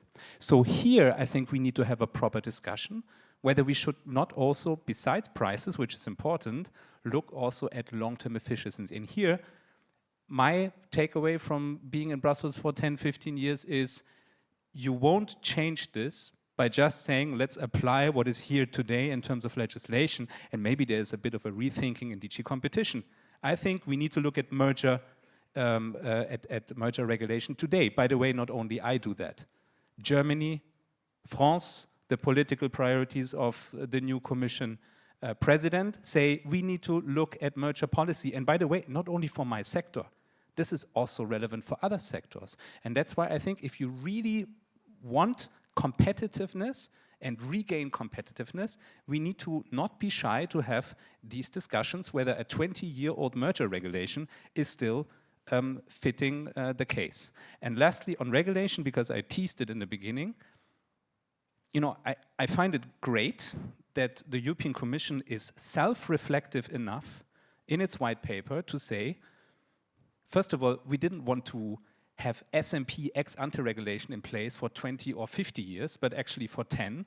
Second, some concepts of the code, the famous co-investment. I remember that when I entered Deutsche Telekom, I don't even know what it is legally, but that has failed, this concept. And so now we need to rethink whether, as all the reports also suggest, we should move from ex ante to ex post. That doesn't mean that if there's a bottleneck, and I'm using now a CERRE term, so read the reports, in a certain region, be it in Germany, be it in any other member state, at a granular level, that such a bottleneck shouldn't be regulated. And this is my last sentence. I think we need to be having a bit of a shift in this whole regulatory discussion. We should come from the user, not from the competitor side. And if the user has choice, and he has a choice between 2 infrastructures, I don't see the need to regulate ex ante. And if there's one infrastructure, even then I don't see the need to regulate if this owner of the infrastructure doesn't deny access. Because in both cases, you have user choice. This is what matters. And this is where we want to see a reform, which I think the Commission teases in its white paper, which is backed up by the 2 reports. Let me just make a little quote in the end. Today, in a European market with more than 100 operators, keeping the focus only on pro-entrant regulation would be detrimental for a technology switch towards advanced networks that require massive investments. This is Mr. Letta's report that I just quoted, and I fully agree to it. What do we need to achieve? We want to be able to serve as the motor for European competitiveness, for businesses and for users. This should be the goal, and regulation needs to move in that direction and support us and not jeopardize this. Sorry, it was a bit longer. Thank you very much. No, but thank you very much, Jacob. And I think you say some things which are, several things which are very important. First, that we need sustainable competition. I mean, and again, this is a broader reflection, I think, that we have in the antitrust community, which is we should focus on sustainable competition and long-term consumer welfare and not short-term consumer welfare. And we should be able to integrate innovation a little bit better in the analysis. So that's a big challenge, and I agree with you. Now, I think there are some reflection on the way, so I am hopeful that, that it will work. The second thing which I think is important, and which we discussed that in the report, is that on the one hand, we need to have a more holistic approach because the ecosystem has changed over the last 30 years.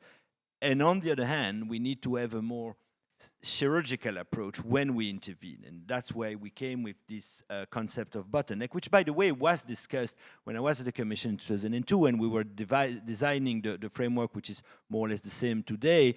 That was one option on the table, but then, you know, there was pros and cons.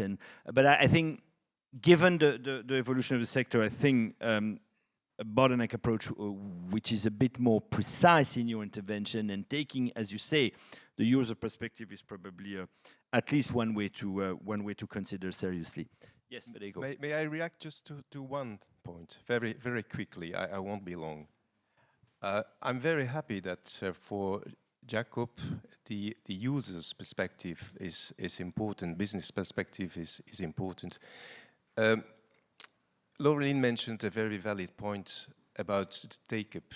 Do you really think you will improve take-up by multiplying prices for the end users? I don't think so. And this will happen if you are in a duopoly situation. This will happen. Okay, Federico. Thanks, Alice. I wanted to go back to Jakob, your point about new players in the ecosystem and clarify how we see the role for us in telecom ecosystem.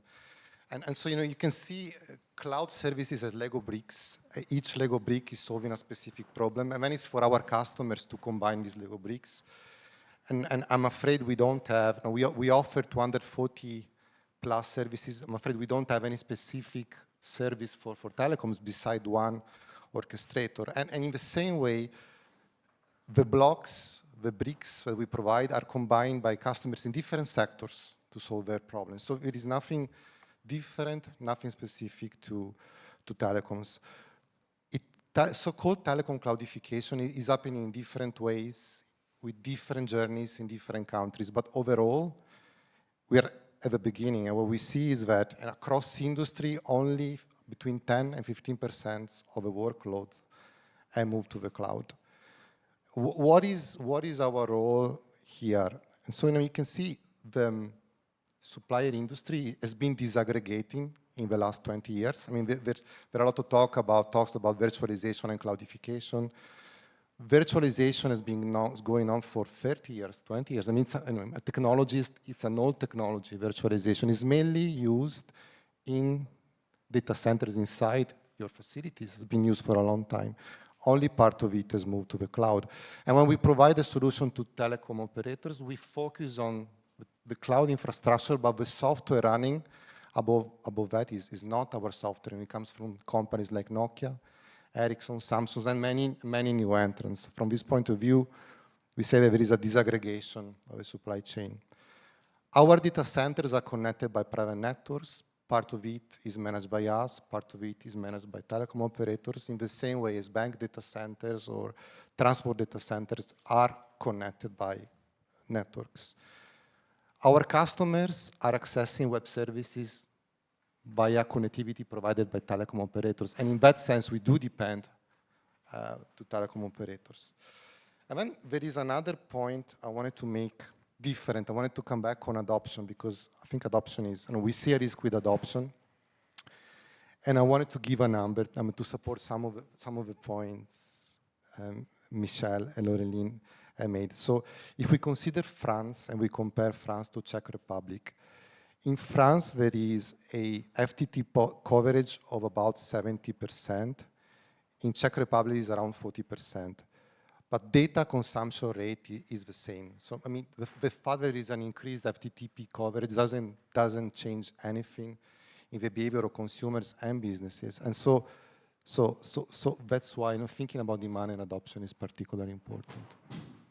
I agree, and you just said that when the ambassador has arrived, and I know that the presidency has put demand side as an important point at your in your analysis, and I think it's very, very right. But so we will continue the reaction, and then we will close to hear the view of the ambassador and the director. Okay, thank you. Giacomo, yeah.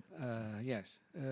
First point is that we are not in a perfect shape as an industry, but we agree on many things. So I agree with what Jakob just said, especially on competition and the need to look at long-term effects.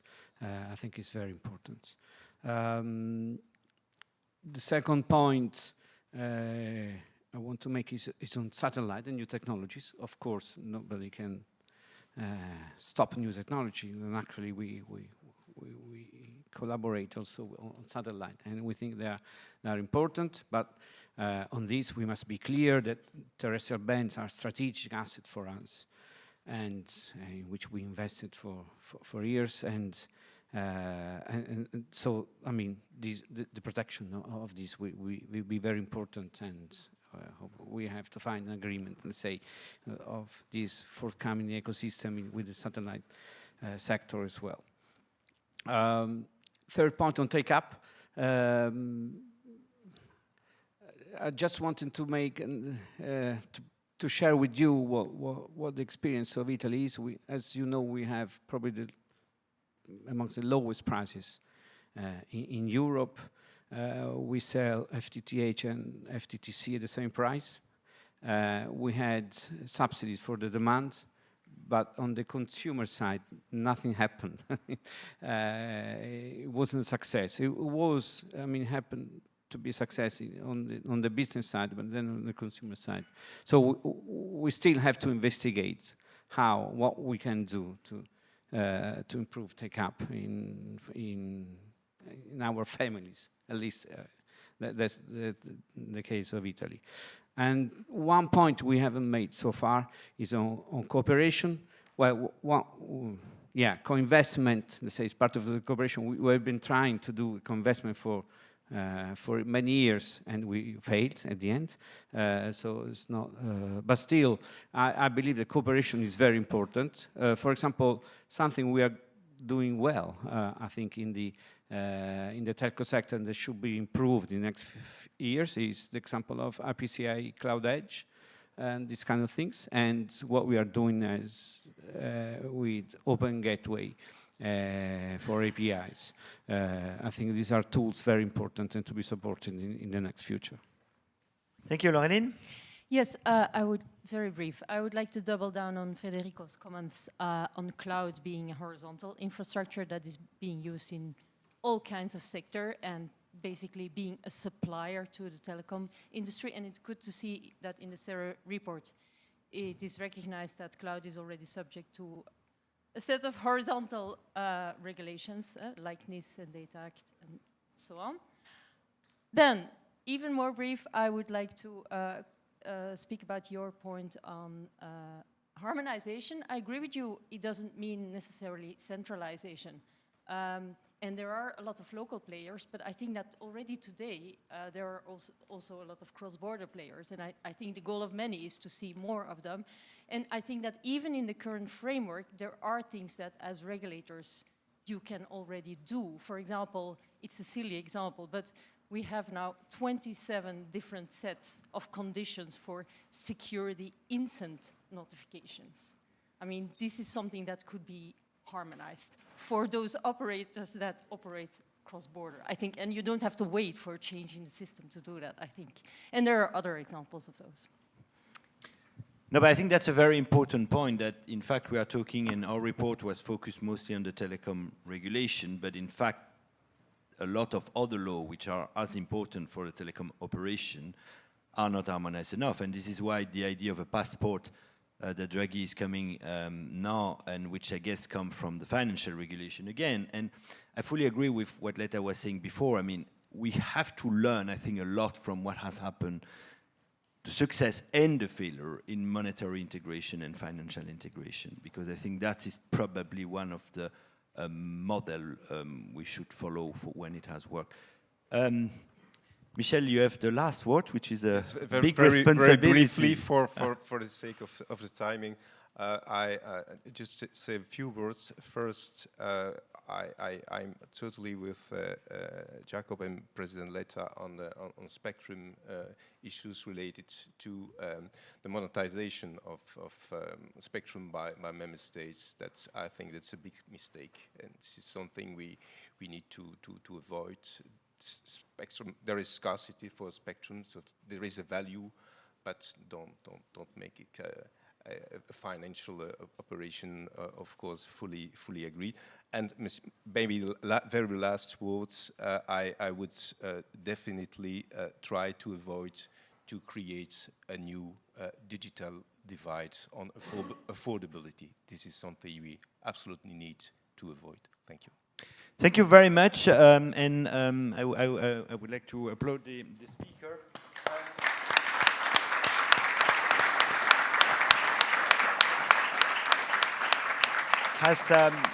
As Bruno has said, it was not an easy project that we had to run, and you see the view are different, sometimes very different, so now I am very happy that we will hear from the policymaker how they will deal with all of that. Thank you very much, everyone.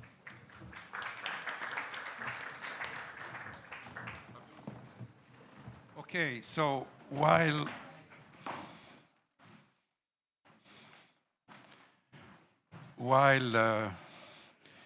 we're moving stage, so I'm very happy to welcome now on the stage another institutional participant in this policy regulatory process. You know, at CERRE, we really want to bring together everybody.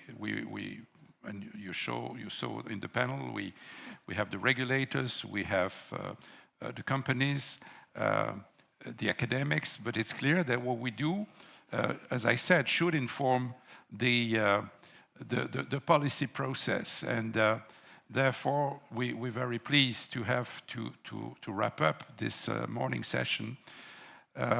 First, the current president of COREPER 1, Ambassador Katalin Molnár, and I would invite you to come to the stage, and I will make room for you here to share with us your views on perhaps some comments you may have on the report, and also your views for the next steps. Ambassador, please. Thank you very much. Thank you very much. Good afternoon, ladies and gentlemen. First of all, I apologize for not being here during the morning session. As you referred to, we have a presidency. I have a number of meetings and organizational obligations, but I suspect you had a fruitful discussion. Already looking at the draft report, which my team shared with me, is very promising, and I'm really hopeful that your work and discussion today could feed into our work. So I'm very pleased to be here, because this seems to be the future of telecom, and new regulation or not seems to be and its connection to competitiveness seems to be the topic of not only of the week, the day, the semester, also the year, with Mr.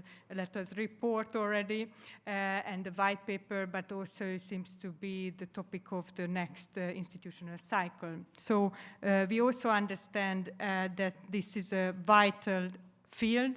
The digital infrastructure and the telecommunication is something which number of the stakeholders feel needs to be revisited, and if so many stakeholders are, and then professors and analysts point to the same direction, it's something which we need to look at it carefully. You might be aware already of our presidency program. The Hungarian presidency put as #1 priority enhancing EU's competitiveness, and in this endeavor we are trying to put competitiveness in each and every field, to discuss it under agriculture, energy, under telecom, and the Commission's white paper, then Mr. Letta's report, then Mr. Draghi's report, your report, just to name all the documents which we refer to, gave an important basis for our work during our presidency, and what we are trying to do is to analyze it in depth, and to give the opportunity to the member states to reflect on the findings of these reports and documents, and our aim is to have a council conclusions by the 6th of December Telecom Council, approved by the ministers, which could point to the direction from at least the member states' point of view. And this is not an easy task, of course, because there are different interests, there are different type of national markets, there are different views on number of questions which your report also touches upon. But the number of questions your report analyzes will appear in our council conclusion, so rest assured. I cannot assure you that we will agree, or the member states agree with each and every point found in the report. For example, spectrum harmonization is not the favorite topic of member states, but it will be on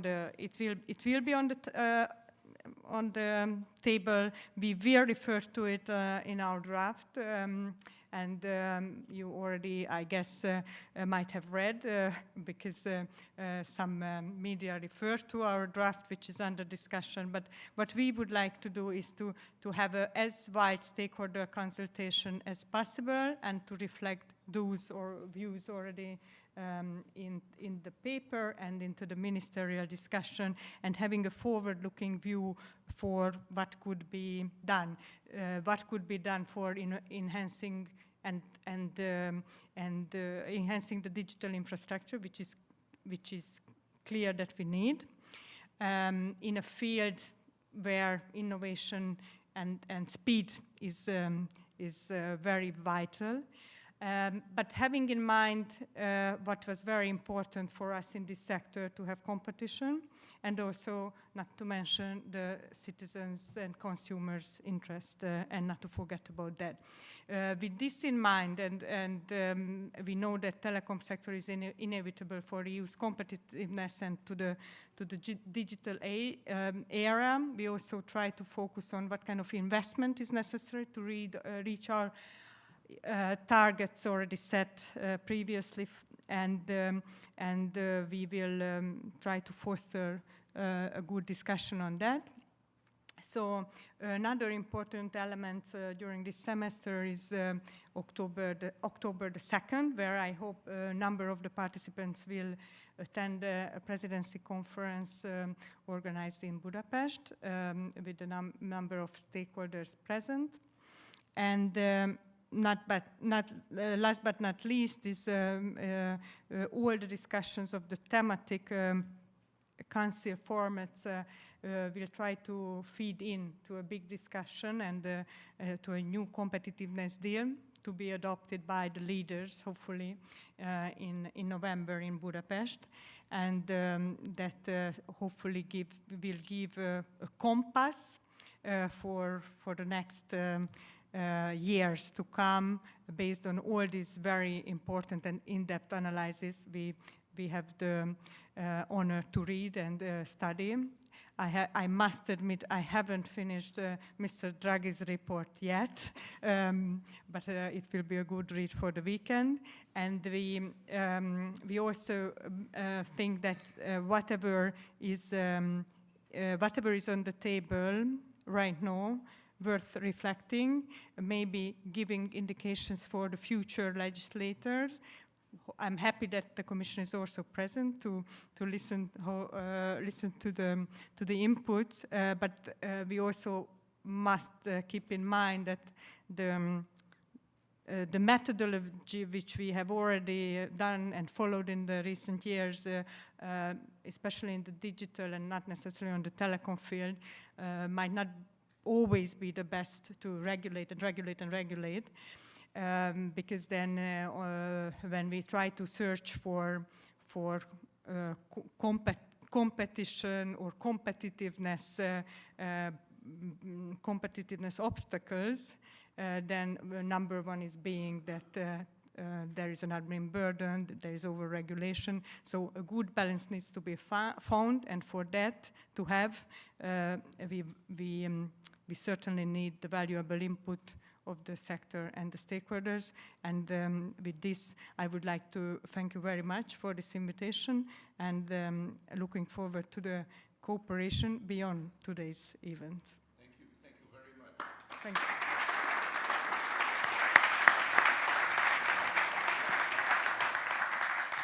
you. Thank you very much, Ambassador Katalin Molnár. And now the final word would be given to the Commission, because you are the receiver of all those inputs, and I'm very pleased to welcome Director Camila Kloch from DG Connect of the Commission, and Camila is heading the directorate which is looking at these issues. So, same question to you, Camila. What are your reactions on this report, and also can you share with us what are the next step? Please. Thank you very much. It's a pleasure to be here, and it was also very nice to hear you, Professor Letta, in the earlier discussion, and very much welcome to Ambassador, Madam Ambassador. I also have to admit that it was, I need Madam Ambassador also to say something about the Council conclusions, because you and your team had been working really, really hard to find the balanced approach. We have seen the first drafts, we have seen the first discussions. It's very impressive what you managed to put together. We don't agree with everything, for example, the spectrum, but I think it's a good start for discussion in the Council. When I was preparing yesterday and a couple of days before for this conference, to some extent you challenge me as a former academic, because you asked me to look at the recommendations that you are providing in the report and pick some that we agree, some that we don't agree. So I have to admit that my colleagues also know, because I also pick up their brains, because it's an excellent team. But I closed my door yesterday and I really started to study your report very, very much in detail. And while, of course, I have to not to prejudge political choices, I think my mind was challenged to the extent that I would like to make some comments on your recommendations on the report itself. I think starting with general fact that we very much welcome the account that you give for the evaluation of telecom regulatory framework. So the report is very much looking through the years, and we are really talking about long time. It's 20 years of European regulation and 30 plus years of the liberalization of the telecom sector. And you do acknowledge that there are changes that are affecting this sector, that are affecting the market. There are technological changes, there are market changes. The sector is simply very much evolving. So what we can for sure agree is that, yes, there is time to review this sector, to review the rules that are applying to the telecom sector. And well, it's also enshrined in the law, because the code is basically envisaging review of the regulatory framework by the end of next year, and we will be for sure working on that.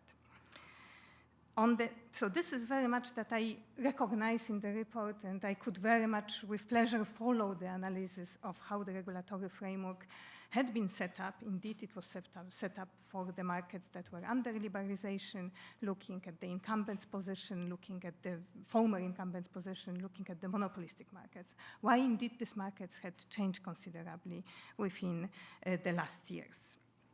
One element that I slightly disagree, and I think it was also a bit raised by some of the panelists, Jakob in particular, is your diagnosis that you cannot conclude on many aspects. I think there is sufficient indications that indeed the sector is challenged by technological changes, so the issue of the scope of regulation would need to be discussed. And there is for sure scope for changes in terms of, in particular, single market aspects. And this is something that Professor Letta had been raising in his report very, very strongly in the context of the also telecom sector. But it's also something that is a little bit missing in your report, because the report is very much focused on localized regulation and situation on the markets, which, yes, this is part of the picture and it will remain part of the picture, because regulation also, as Professor Letta mentioned in his report, will remain as a most likely to governance system, because a lot of decisions, a lot of essence of telecom infrastructure is related to the localization. We see this already in the decision, how much decisions of regulators are focusing on the geographic circumstances, not at the national level, but more and more at the regional or even local level. On the other hand, what is a bit missing in the report, also because you discuss the issue of scale and you do not conclude on this aspect, or rather you conclude it doesn't matter, is the single market dimension, which we think and we underlined very much in the white paper. Looking at some aspects, and I don't want to be too long, because I think we'll have plenty of opportunities to discuss further in different occasions, and this report requires in-depth discussion on many aspects, because there is a lot of interesting stuff there. As you asked me for some positive recommendations and some that are more negative, this is difficult to do, because there are some aspects that you mentioned in the recommendations that we, in the white paper, in our analysis by the Commission, we have very similar conclusions, but some were, and in the same aspects, you might have different elements that we might also have different conclusions. So it's a bit mixed. It's very difficult to say in one way, this is the recommendation that we, as a Commission, would like to follow. Of course, this also very much depends on the political decisions that, as you know, might come. But maybe 3 elements on the positive side. And you know me that I have to mention this one, access regulation, so SMP regulation. I was reading with a lot of interest how you look at the potential evolution of this regulation. So the way you are looking at it is basically how the SMP regime should either stop or change, and how it could be replaced by the symmetric regulation. That was a bit one of the aspects. In the white paper, we look at it a little bit different, because we look at the 3 aspects of the regulation. We look at the aspect which is very much localized, so the SMP type of regulation, significant market power based on dominance, and how this could be reformed. Then we look at the different aspects related to symmetric regulation, how this regulation could be either replacing or complementing the traditional ex-ante regulation. And the 3rd aspect, which is a bit missing from your analysis, is also the single market aspect with the potential European regulation concerning access with the European wholesale access products. So it's a bit of compendium of the tools. One thing that I could not spot is the concept of bottleneck that you are discussing in the report, which to much extent reminds me of the discussion when I was working on my PhD on competition policy and regulatory aspects in telecoms, when the concept indeed of the essential facilities was very much discussed in the sector, both by academia but also by regulators, in particular the UK example here is important. And here I find it very interesting. It's also something that we are looking into, because one of the things we said in the white paper, we said 3 criteria tests could be the threshold to apply by regulators to prove that regulation is necessary. What I don't see, but that we'll discuss separately, is indeed how you see a bottleneck concept addressing oligopolistic markets, because I don't think it is designed for oligopolistic markets. It's more designed for monopolistic and markets. There are some very interesting elements that we are discussing: universal service obligations and the need for the review. Here, you know that we will be doing this review. We have indeed different targets. We really want to make sure that all people in the EU, all the companies or people, are connected with advanced networks. So here, there is, of course, scope for discussion, and this is something that is envisaged as well in the code to review. And last but not least, that I have to admit that I liked is indeed your discussion on spectrum. So there are two main concepts that you mentioned. One is long-term licensing, and the second very important element, because if you go for long-term licensing, you need to make sure that you balance it, is use it or lose it principles, which do exist in the current framework, but they are not particularly used. I fully agree with you. What we underline, and this is very much the aspects that we discuss also in the white paper, because we underline the importance of increased predictability and certainty regarding spectrum, which is linked with longer duration of the licenses, but on the other hand, also efficiency. We are talking about scarce resource. We need to make sure that the principles of use it or lose it, in case the spectrum is not used, are absolutely there. What is again missing is what we've been discussing and what Professor Letta was very much underlying in the context of spectrum. There is scope of looking at both national conditions. There is scope for looking at the European decisions, in particular regarding satellites, that were also mentioned in this context. So there is scope of thinking how to better use the shared competences that are in spectrum, not only national competences, and how better to use the European coordination. Not on everything, not necessarily on all the aspects, but on the aspects that really require European decision. In that context, I just wanted to remind here that we have been discussing in the white paper possibility to have a similar coordination mechanism like we have for the fixed, for the broadband, which works quite well, where Commission is assessing decisions. And we also hear from some of the other reports, for example, Professor Draghi mentioned this as well, is the ideas of potential veto decisions in this regard, which the Commission has to some extent in the fixed broadband in specific circumstances. So these are the elements that I wanted to mention on, for sure, positive side with some caveats, because it's difficult to say that everything is absolutely what we propose and how we would like to see it. On a little bit more negative side, indeed, the single market dimension. This is something that, for me, was missing in the report, and I think it's important to take it seriously into account. Professor Letta made it absolutely clear. This is how we should go if we want to ensure the competitiveness. It doesn't mean that we'll not have localized services, localized, probably regulation, localized operators, but it means we need to start to think European and make sure that the competition of the single market in telecoms that had started a long time ago is indeed taking place.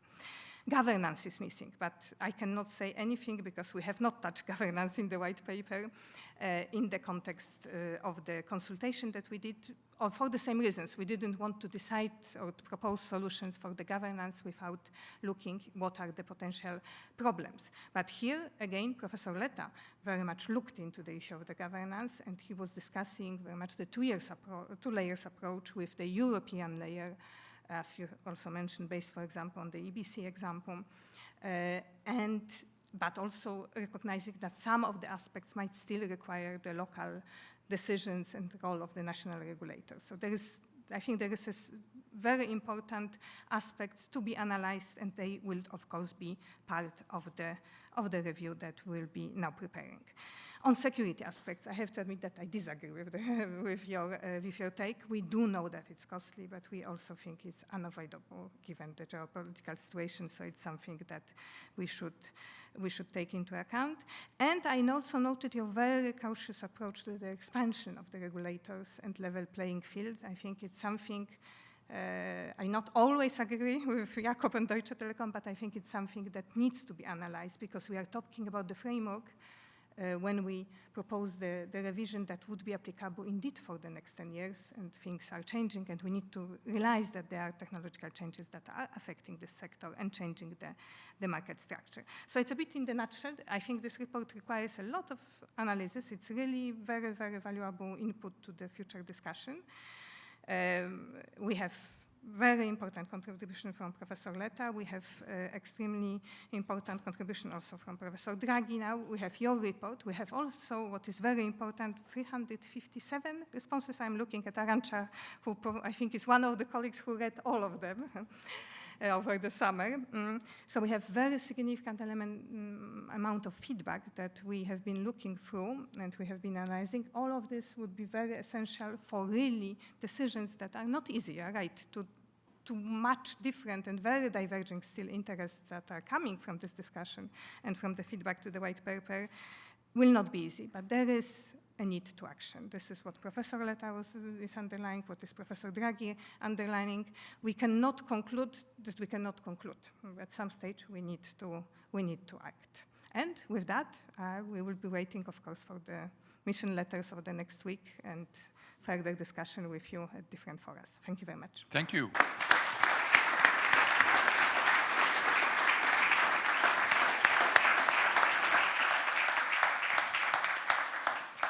Thank you very much, Director Klotz. Thank you for your very comprehensive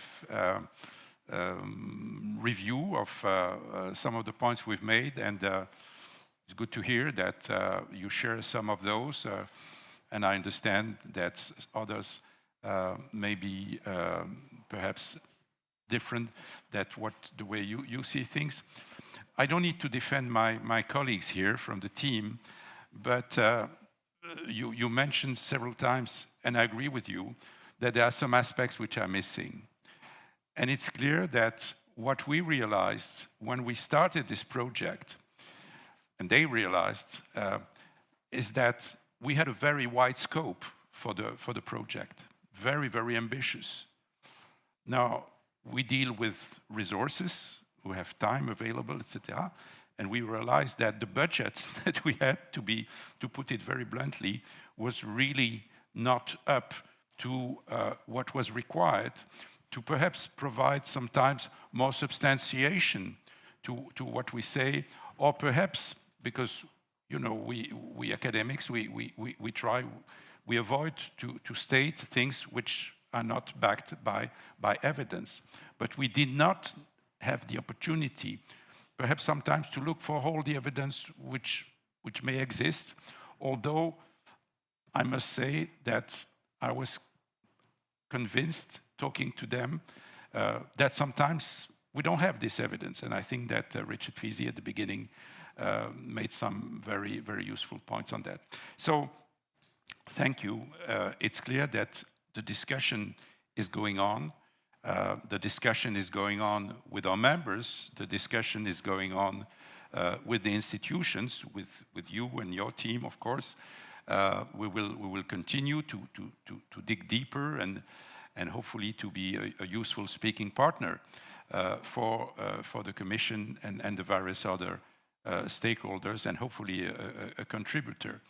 I like your conclusion, which is Enrico's Letta conclusion, clearly knows the time for action. And what we hope is to have contributed with this report to some sound, robust decisions which the institutions are going to take, hopefully in the year to come, or at least in the coming 18 months. Let's put it that way.